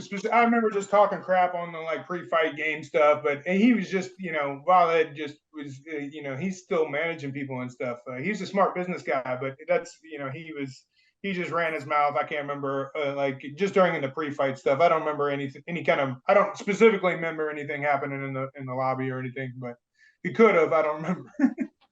Chris, do you remember running into Daryl Golar? He was in Walid's corner. I don't remember any. I remember anything happening? Why? Okay, no, I'm just curious. Golar, standout wrestler, American, actually moved to Brazil with Walid to kind of teach shootbox, the American ways of wrestling. Yeah, I remember. I remember seeing those guys there, but I don't remember anything happening with him there. No. So you beat Walid. So you're like 6 Brazilians in a row right now. Yeah. So. And that was I did the Brazilian Killer. I did that when I came into him. I still didn't have a very good performance with Walid. My stand-up game wasn't as good as I, had hoped at that time. But I also didn't, just didn't control the fight. I kind of just tried some sloppy stuff. And it wasn't as strong of a showing as I wish I had made. But it's what it was. I think it was just a decision on him. There was no submission or anything like that. So yeah, I was 6 in and thought I was invincible at that time. Anderson Silva, what kind of notice did you take that fight on? I think they say 3 days. I think I had 3 days before, to train, and it was one of those things that I did the same thing. I was kind of we talked about sobriety. I was really kind of crazy at that time, and as far as just not very stable emotionally, and so I had to put a lot of my worth into fighting, and so if I wasn't fighting, I didn't really know, and I would have these huge depressional states when I would come off. I would fight, and I would be on the top of the world, and I would use for several weeks at a time, and then it would just crash on me, just absolute levels of depression. And so I got into one of these things, and I was calling people like mad, because I was supposed to fight somebody else at some point, and then they didn't put me on the show. And then I was just constantly calling Phyllis, and I was calling all kinds of people, and I was like, I need to be. And I think 2 weeks before or something, they were like, absolutely, you're not going to be on this show. And then, Paulo, I think it was Paulo Filio, it dropped out. And so they were like, here, take this, if you've been begging us for a fight, now here's a fight. And, and I'd stopped training, and it was, wasn't, I don't know that would have, how quick that fight went. I'm not sure my level of training would have mattered a whole lot, because obviously we didn't get to the point of tired. So I'm not sure that would have changed much. So Anderson Silva, future world champion, one of the greatest fighters ever to live. He's at a shoot box, and your pre-fight interview is real interesting. Do you remember it? Not specifically, no. You're talking about Miss Rose, the kindergarten teacher? I didn't even know what that meant. Yeah. It was the kindergarten teacher for Bas Rutten's daughter, and she was very, very beautiful. And they were trying to set me up, and then that was all it was. I think it was just kind of he was going to show it to her afterwards, and he set me up for the thing afterwards. But it was a little inside joke. Did they put that on national TV? That's so weird. They did.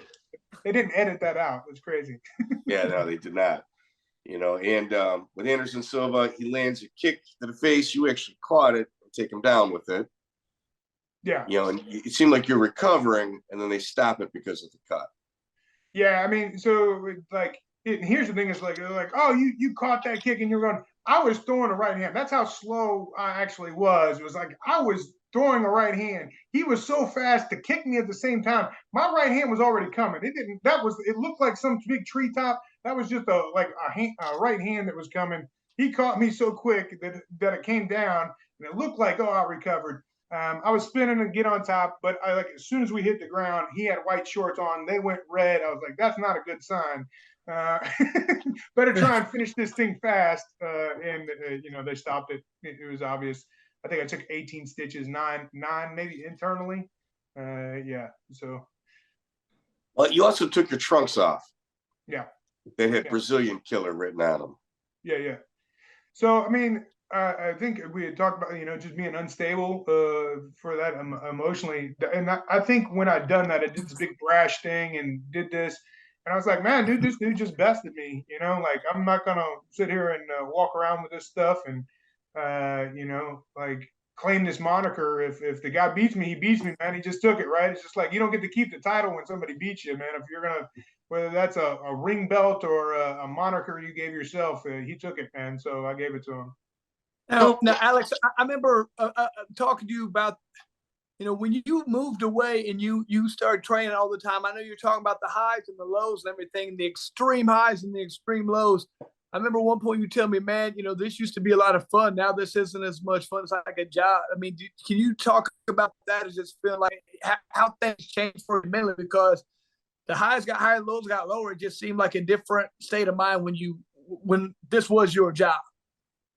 I think that, I always admire, you talked about Takahashi earlier, and I always admired a lot of the Japanese dudes, and I admired you for this too. It's like you didn't put a lot of self-value to this. This was something that you did and that you liked.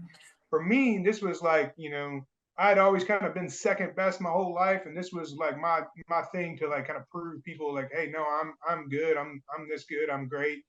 And I put a lot of value on that. And so when the highs were high, I was out because what I thought my value was. And then when that was not there, that value went down with it too, and it just wasn't stable enough to be able to handle that emotional roller coaster. Like I just had I put too much worth on it, and so that's where it really came from. Is like when we were just banging it out and having fun down there, like I guess it was too early for me to have that value yet. It was just me going out there and having fun, just fighting like I would fight at a street fight or a party or anything like that. It was just, I don't know, it was different, right? No, I don't think people realize the emotional tax that this sport takes on people, and that's, I mean, I'm sure it's even worse nowadays with, social media and everybody in the world. This is their worth, and how many people are fully invested in this, and when things are going great, they're good, and when not, man, people crash. I mean, it's very tough mentally to be part of this sport, especially, I think. Well, the crash is here. We're on the precipice of it. So you lose to Anderson Silva, you hand your trunks over to his manager, Rodrigo Federico, who is throwing him up and down with joy. But, in all honesty, you did the right thing. You did the honorable thing. Like at that moment. They put you in against Yuki Sasaki, you lose a decision.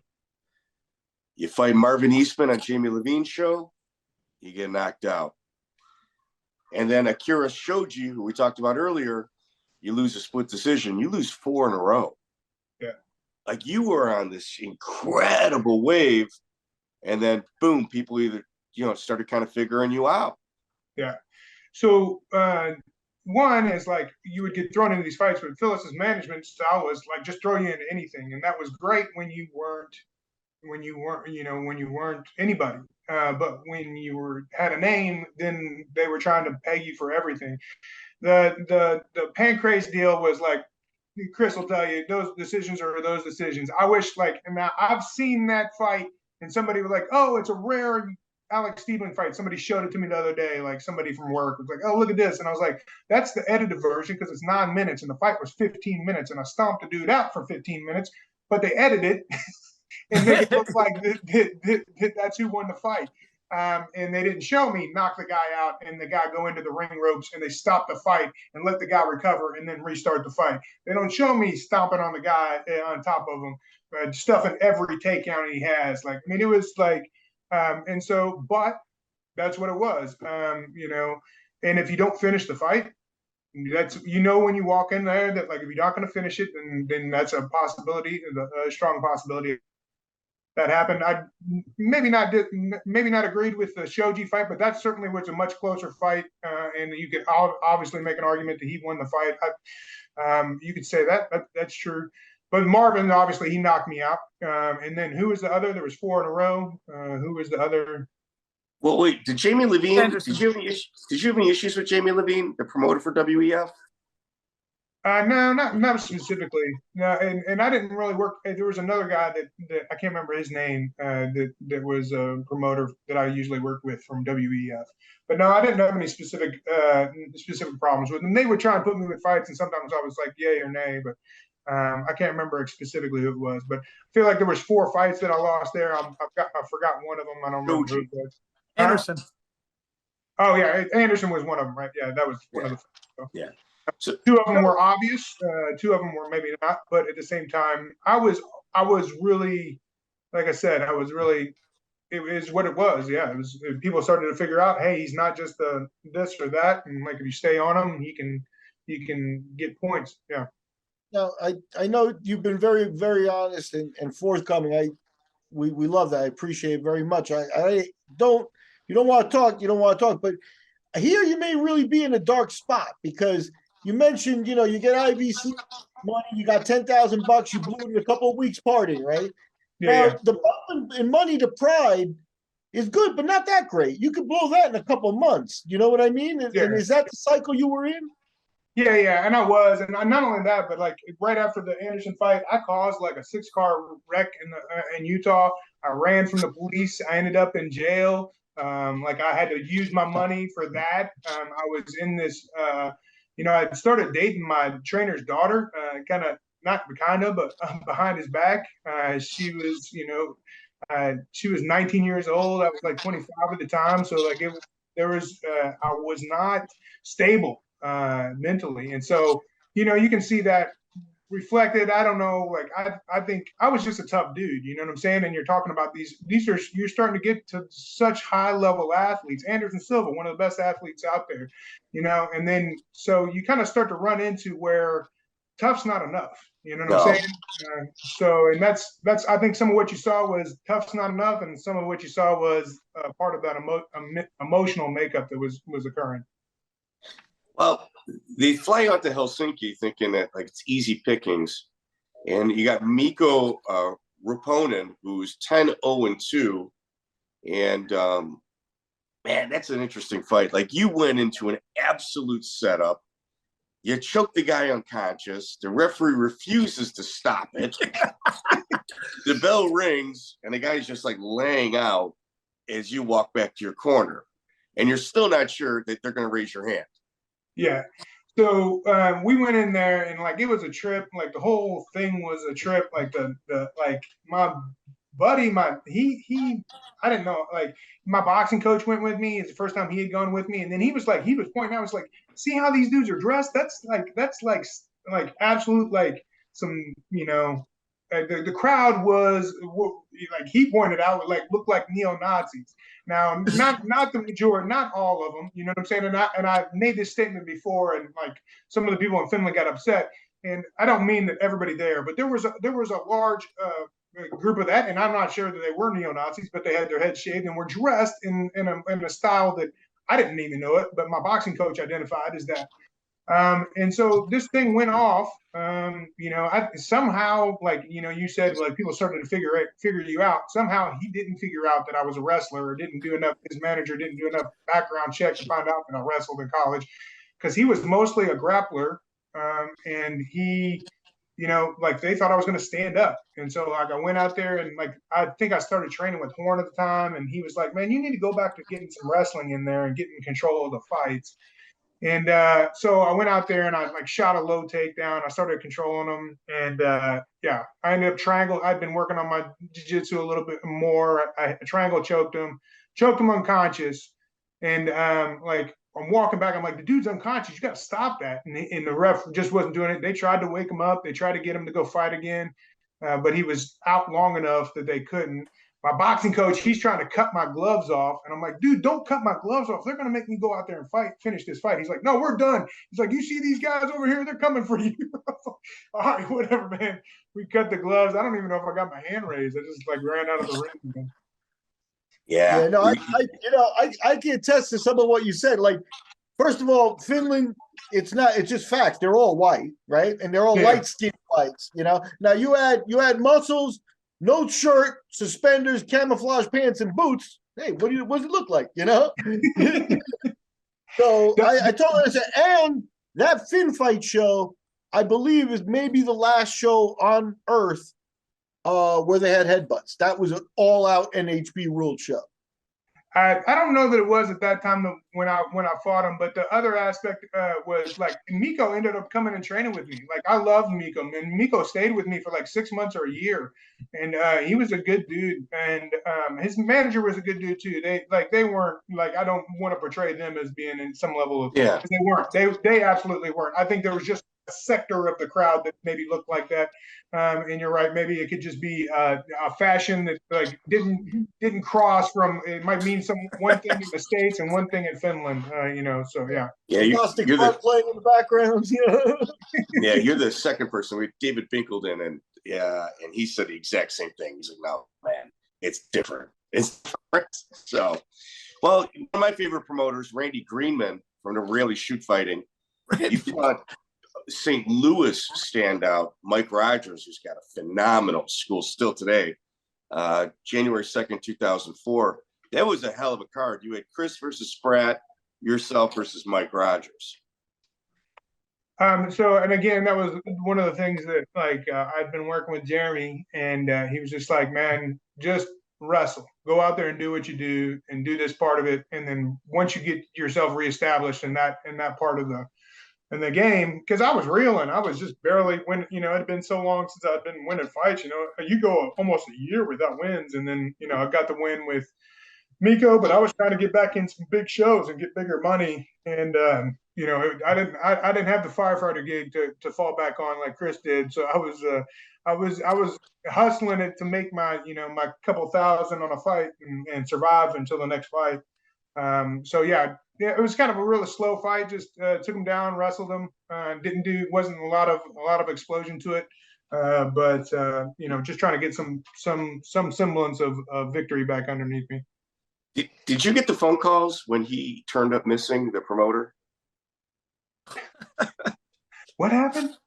When he he got his head chopped off, don't you, Alex? Yeah, the biker gangs got him. That guy got killed, Randy Greenman. What? Yeah. Are you serious? Yeah. Damn. I remember once we went back. I think I fought there a second time, and you were there. And he was like, "You gonna fight for me again, Alex?" And you said something. He goes like, "Remember I gave you that nice belt?" And you go, "You mean that weight belt with tinfoil wrapped around it?" And you could just tell he like took all the wind out of his sails. He was like, "That was hilarious, dude." Oh my gosh. Yeah. I remember doing like a bunch of promotion. I remember like it was kind of just weird. Like I remember driving around in a limo for like something like for hours, and then going to some like thing, some radio show. I can't remember, but yeah, that's a trip. But here's the thing: is like back in these days, another thing is like a lot of shows were tied to nefarious, stuff, right? Like it didn't matter how large of the production it was. There was nefarious stuff tied to it. That was the joke, is we'd walk around and, me and Chris would always walk around like this. What was it? Like, how do we walk? You're missing a finger over in Japan. Yeah. That was our signal, because you didn't say Yakuza, but you walked over and you're like, look at that dude's hand. And, this guy's walking around missing a finger because he had screwed up in the Yakuza and cut his finger off. And, so that's I didn't know that stuff. Yeah. Same thing, yeah, with Randy, the biker gangs were there. And, you're noticing that when the fights were going on, I didn't really think much of it, but until he ended up dead, I was like, oh, I guess he messed with the wrong people or got in on somebody's territory or whatever. I don't know exactly what happened, but damn. Still, no matter what, Chris, no matter what, you got to rate Randy 10 times head and shoulders above Ed Kim. Hey, no, I got paid. I got paid by this guy, and he put on some fantastic fights. How many UFC veterans were on those cards? A lot of them, man. I mean, he put on some great fights. And Manvel Gambarian versus Shirk, Shirk versus Karaparisian. But, you know, before we open up this to open questions, let's just do one more fight. One of my favorites of all time of yours. When we talk about the grit of a human being, so you can kind of see what they're made of, their actual metal. January 16, 2004, WEC 9, Joe Riggs. Yeah. Before I even comment, what is your feelings of this fight? So what I'll tell you is I'll tell you what my wife says. She's like, you used to have a pretty nose until you fought Joe. So yeah, I mean, I went out there. It was not, you know, it was just not. Yeah, like he was a good fighter. He was fast. He was athletic. Like if anybody had been able to keep their mental game together, like Joe was just as every bit as unstable as me mentally, as far as like emotional ability. You know, he was just he was just up and down, up and down. You know, he needed, you know, and he trained with me too. Like all these dudes afterwards, they would come train with me, and I would like open up my house, and these guys would stay with me, and he beat the piss out of me. And it was just one of those things where he just got tired, and I think he just felt like, oh, this guy's not going to stop. So I don't know. I can't believe I caught him with that, but he beat the piss out of me until I got that choke. Chris, here's the thing about this. It's so one-sided. Like this is like Nick Thompson, former Bodog champion, went on record saying that he's never seen a more one-sided fight than this. And as you lock in the triangle at the end, your own corner throws the towel in. I didn't know that. All you got to do is look in the corner of the screen. You see the towel fly over. You win the fight, and your corner throws the towel in. I didn't really. I think he might have told me. Griff might have told me he was throwing the towel in. I'm not quite sure, but I remember just like I was absolute beat to hell. Like my face was mashed. Like they took me back in the locker room, and like I'm not. This sounds like crazy, but like it was like dudes like Josh Thompson and Yves Edwards and really good fighters, and like there was like a procession. I couldn't even see him because my face was beaten shut. But like I was laying there, and as I'm laying there with my eyes closed, dudes would be like, "Oh my God, that was so tough. You were so tough." Like, and it was this line of dudes would come by and just tell me this. I just remember being like thinking like, God, what do I look like right now? Like, you know, I remember Matt Lindland kind of joking on me. He's like, "Dude, that guy gave you everything." Couture is like, "That guy gave you everything you could." I was like, I know this. Like, you see this. I know this. Like, I know this. Like after the fight, like one of the things, you shouldn't fly if you're taking that kind of beating because like the pressure changed. And so like I could see a little bit before but when I got off that plane, I could barely see. There were like people were pulling their children away from me in the airport because they were like, "Oh my God," you know, like just look at the guy. What's wrong with that guy? Like I'm just all mashed up. Like it took me like a week to recover from that thing. It was brutal. I remember talking to you after that fight, and you go, Chris, I think this fight took 2 years off my life. I'm like, you know, and then I watched, I was like, damn, man. I mean, it just, I mean, you know, I've fought Joe too. He is, I mean, especially when you ever train with him, he's one of the most talented guys you're ever going to see out there. I mean, when we fought, I took him down. We trained for 2 weeks after that. I never took him down once. I'm like, the dude is so good. I mean, that, you know, I knew he came in there, you know, he didn't know who he was. He's a heavyweight guy dropping down to 205. And I mean, you know, but just you beating him was like when they say one of the most one-sided, it's one of the most one-sided fights I've seen where the other guy wins. You know what I mean? That's I mean, you just showed your toughness by. I think you had a couple other tough fights like that where you were losing, just came back and just hardcore tough guy and won. And that was a cool thing about your career is just like, man, you know, whatever deficiencies I have, you know, the best thing you can have is mental toughness. And you definitely showed that, but you don't want to show that shit all the time. You know what I mean? Yeah. Never be counted out. Never count him out. That was I remember too, man. I don't know if you remember this when one of my fights, you know, and we've documented this. We've talked about this when I fought like Nick Diaz and like I wanted to quit the sport after that. I remember sitting there with you in that like shitty little hotel room. I think Nick Diaz even came over for a while and somewhere in California. I can't remember the middle of nowhere, some terrible, the Paul Bunyan Lodge or something. I can't remember what it is, but, and you being like, man, he's like, just talking about me wanting to quit and be like, man, I'm going to go through this at some point. I know it, it's like everybody's going to go through this in their fight career. And I remember thinking later on the foresight of you seeing that, because when you're in it, you never think that's going to happen to you. I mean, you're oblivious to the truth, I think, and you just think that things are going to go well forever. But to have that foresight, I'll never forget. I was like, damn, he foresaw everything, and I never did that. I was hurting at the time, and you helped me out. But I always just thank you for that. That really helped me out. But yeah, I just remember always thinking what foresight to know that we're all going to go through that in the fight business. So true. I remember like you coming bringing that back up for me. The one thing that I would say is like you were able to overcome that, and I think we talked about this before, being like so tied to the emotional aspect of it that kind of really broke me. Like that Joe Riggs fight. Like I fought and I won and I beat that, and I went on and beat a couple more guys and fought some other tough dudes like Nogueira, but never really kind of regained that thing. And it really did change something in me where I was like, something else has to change here. And then, ultimately that was what led to, going and moving on from the sport and changing how I lived and how I did it. And we talked a little bit about sobriety before, but those things were some of the things that started that was which I'm really grateful for fighting, because, how long in life could you go through this without knowing that stuff? Mm-hmm. Sure. You trained with Walt Bayless for a minute. Now, I never got to train with him. So I trained with Griffin, who was his student and took over his gym. And they would tell stories of Walt Bayless like he was fucking Paul Bunyan. I'm not joking. Like he would just like, and just the stories they would tell about this dude, like, he got a tryout with the Cowboys, and they offered him a rookie position, just walk on. And he's like, what? How do you walk on to the Cowboys? Like just every story they had, this dude was like this amazing dude. And his jiu-jitsu was legit. He picked it and put it together from wrestling and sambo. And, the guys like, and you knew it wasn't bull crap. Like it took me, like, it was probably 3 years before I even met the guy.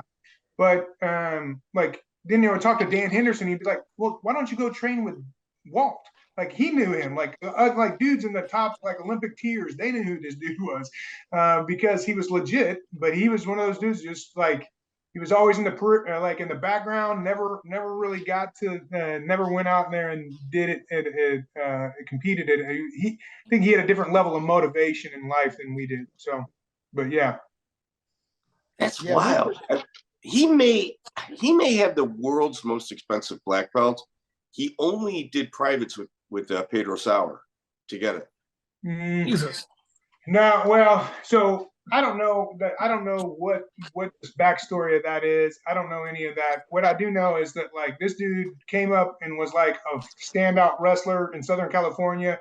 He trained he was training at the Olympic training center in Colorado. He trained with all those dudes like Dan Henderson and Couture, and all those dudes knew who he was. He was like a sambo. He would I can't remember. So what's the Olympic wrestler that got killed and made the movie about his brother? Dave Schultz.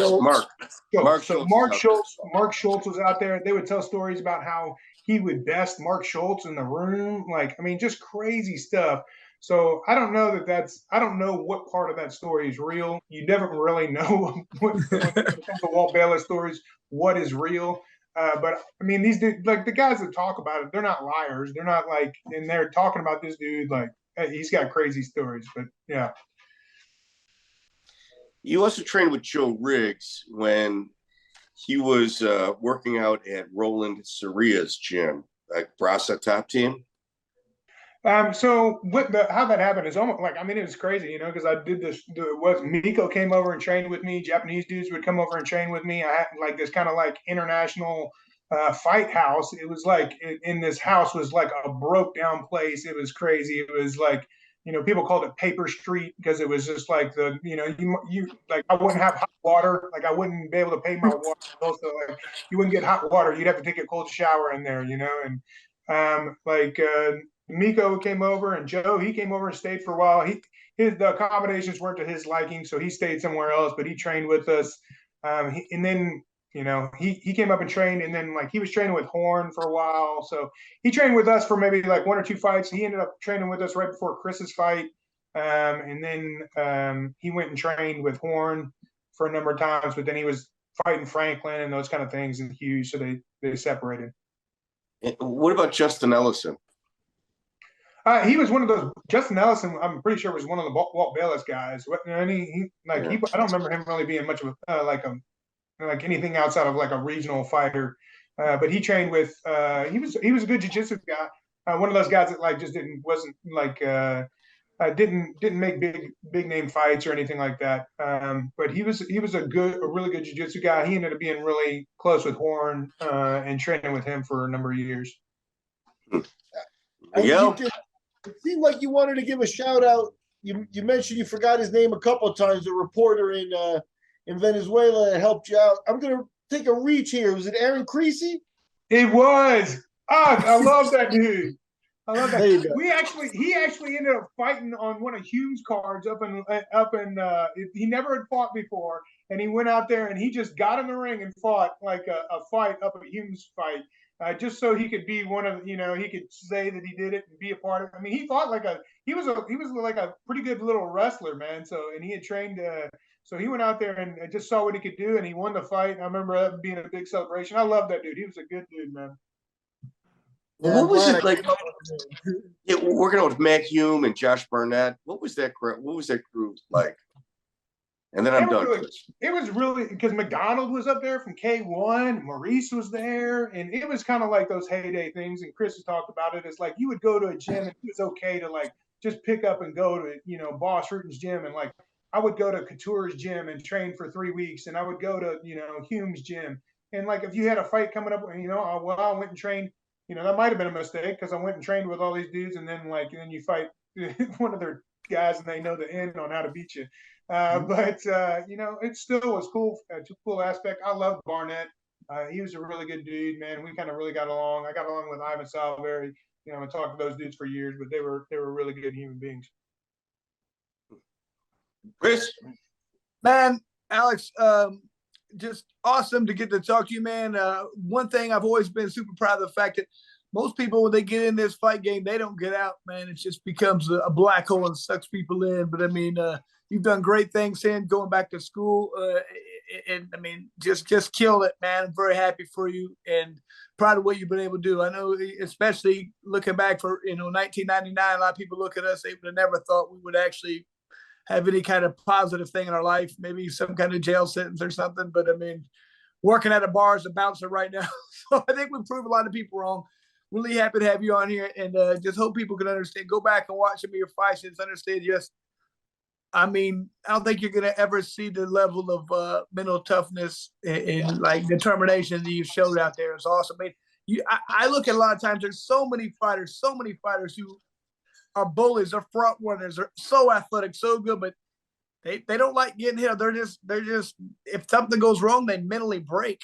I prefer guys who overachieve. I think that was you. You're just a hard-nosed guy who could overachieve and accomplish it. I love that about you. So, man, thanks for being on here, dude.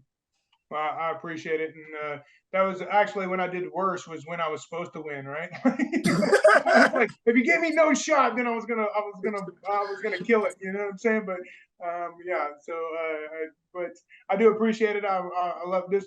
One of the best parts of it was just to have this experience with guys like you, Chris, and Miguel, and have just go through this and then have to learn these lessons through life and through this sport, and to have this discipline and take it and apply it to other parts of the area. So any guys out there that are going through it, becoming fighters right now, know there's a life after it, like me and Chris have. That there's something beyond this, and the end is not the means here. It's the struggle and learning how to do this stuff and get through it.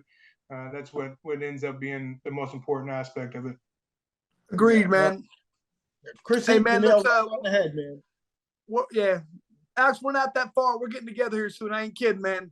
All right, bud. Thank you, man. Yeah, man. Hit me up sometime when you come over. We'll go get some dinner or something, man. Yeah, Chris, BKFC might be going to Utah. Yeah, but he lives in Kentucky. I live in Kentucky. You're in now. Louisville? You back in Louisville? Louisville, man. My sister lives there, and we're talking about going down there too to BK or Bare Knuckles trying to get there. So we're like an hour and a half away, but like it's just life. You got kids and you're doing stuff, and you just like you look up and you're like, oh, it's been another 2 years. Like I know, man. Now we'll get there I'm sometime. serious. I was Alex, in maybe school for 10 and a half years, though. 10 and a half years. And so, like, I kept being like, yeah, when this stuff gets over, 10 and a half Yeah. years. Hey, I saw that thing says it's like being adults, like saying, oh, next week's going to like it'll get better next month. And then you die. I mean, that's just like my stuff's going to lighten up here. It never does, man. I would put more shit on my plate, man. And I got to stop doing that. So I hear you. Well, I appreciate you guys having me on. Thanks, brother. I appreciate it. Well, Mike, there it is. The Brazilian killer, Alex Stiebling, is in the books. I like you said it twice. One of those is right. The thing is, it showed in the interview too, because I say Stiebling just that's how I called him his whole career. That's how I introduced him to people and stuff like that. And now in my old age, and I'm realizing I mispronounced it. He laughed. He kind of forgave me, I think, in the interview, but he knows I've been mispronouncing it his whole career. He never corrected me. So what's weird? I didn't get it. Like in the Midwest, I mean, that's how it's Stiebling, but and he's from the Midwest, really. So yeah. Oh, it's all on me. The confusion is all self-inflicted here. I'm stupid. But yeah, no, I recognize that in there. And that was one of that's what I enjoyed most about the interview is that Chris was back. Really. Yeah. That was the touch that this interview needed, especially. He had so much, and then when he knows the guy, it's just multiplied. He brought him to me, so we had that common experience stuff. I think we got Alex talking. We got him walking down memory lane. We got him putting a really positive Alex Stiebling for now on display, and that was really good too. That felt really good because guys mistreated like this in the sport, and a guy like who just didn't give a F, like himself, like he said many times in the interview where that was on. Sometimes you're looking for a tragedy, and we didn't get one again, and that makes me really. That's happy. A good thing. That's a good thing. Really good. Yeah. Yeah. And, not only did we not get a tragedy, which is always our goal, we got him talking. It was a pretty cool period in history as well. I mean, you had a guy from Oklahoma, moving to Indianapolis, hooked up with Lytle, Godsey, and, all those guys. And, all of a sudden he's calling out the entire country of Brazil. It was, pretty cool. Pretty cool. And he's talking, and I know it was a fantastic interview. Let's talk about plugs, Miguel. Who are we thanking? Who in our comment section has stood out and really put themselves out there helping us battle the algorithms? Well, all the usual suspects are out there. Vegan Higgler, Genghis Conrad, Crowbar. I don't know how to say Seco Print, one of those. Secpros Inc. That's it. And there are others I'm forgetting. The one I wanted, we got a new guy. It seems like he's a new guy, and he's diving into everything. I think he's a guy named Scotty Y. He's going to the UFC in Tampa, and I'm trying to get him a T-shirt, trying to make it happen with another friend I'm going to mention is Freddie Hammer, who's been with us since the very beginning. And we'll see if we can make that happen. So maybe there'll be a Lights Out podcast shirt being worn at one of the UFC events coming up, and that'll be new for us. Yeah. Well, Miguel, I think what we do is we have contests, and we encourage our people to make the news, with our shirt. And we're not talking about hammers and underwear and front lawns on people like 2:30 in the morning type news, although that would be a fantastic place for product placement. Stuff like that can only get us in trouble. You could go with the flow with your own thing. Like, for example, if you're a Jeff Munson style person, politics are very, front and center nowadays. Whatever your leanings are, let's say you're going to go deface a Democratic or a Republican property somewhere, wear a Lights Out podcast t-shirt. I mean, why not? But like, for instance, like I watched the burial of the Queen the other day, and I was hoping for just like a bumper sticker. Somebody would throw a Lights Out podcast bumper sticker on her casket on the way out. That could have got us a lot of views, bro. That would, our British friends are, really letting us down there, because that's, that's something that it should have been obvious, I think, Right. You know what I mean? Take one for the cause. But ladies and gentlemen, sincerely appreciated. If you guys want to tip us out, you guys like the content, if you're still listening here, anything, Cash App, our Cash App link is in the bio. And, sending us anything through that goes directly to the show. And that also really helps us out a lot. So, Miguel, I thought that was a fantastic interview. Good to have Chris back. I thought between the three of us, we were dead on. Alex sober. I like that. And he's, giving back to the community. He's working with helping people rehabilitate in Oklahoma. So he's dealing with a lot of meth and fentanyl issues. Kentucky. Oh, Kentucky. Fuck. But it's still methamphetamine. Yeah. That's the location changes, but not the problem, right? Yeah. So it's good to see somebody giving back. Sometimes you got to go through something powerful to be able to give back properly. And I think Alex has got the world experience that he could help anybody out in that. So proud to know him.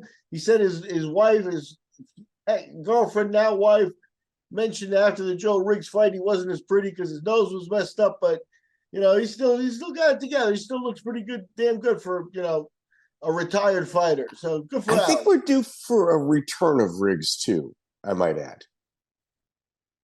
Yeah, I think we are.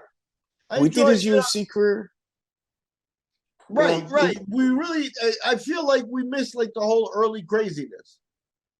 Yeah. I'm gonna reach out to him. I'll talk to Chris. We'll get that one lined up next, hopefully. Well, ladies and gentlemen, thank you. I hope you guys enjoyed this as much as we did. Alex Stiebling is in the books. Check out the full interview on iTunes, Spotify, and all major podcast platforms.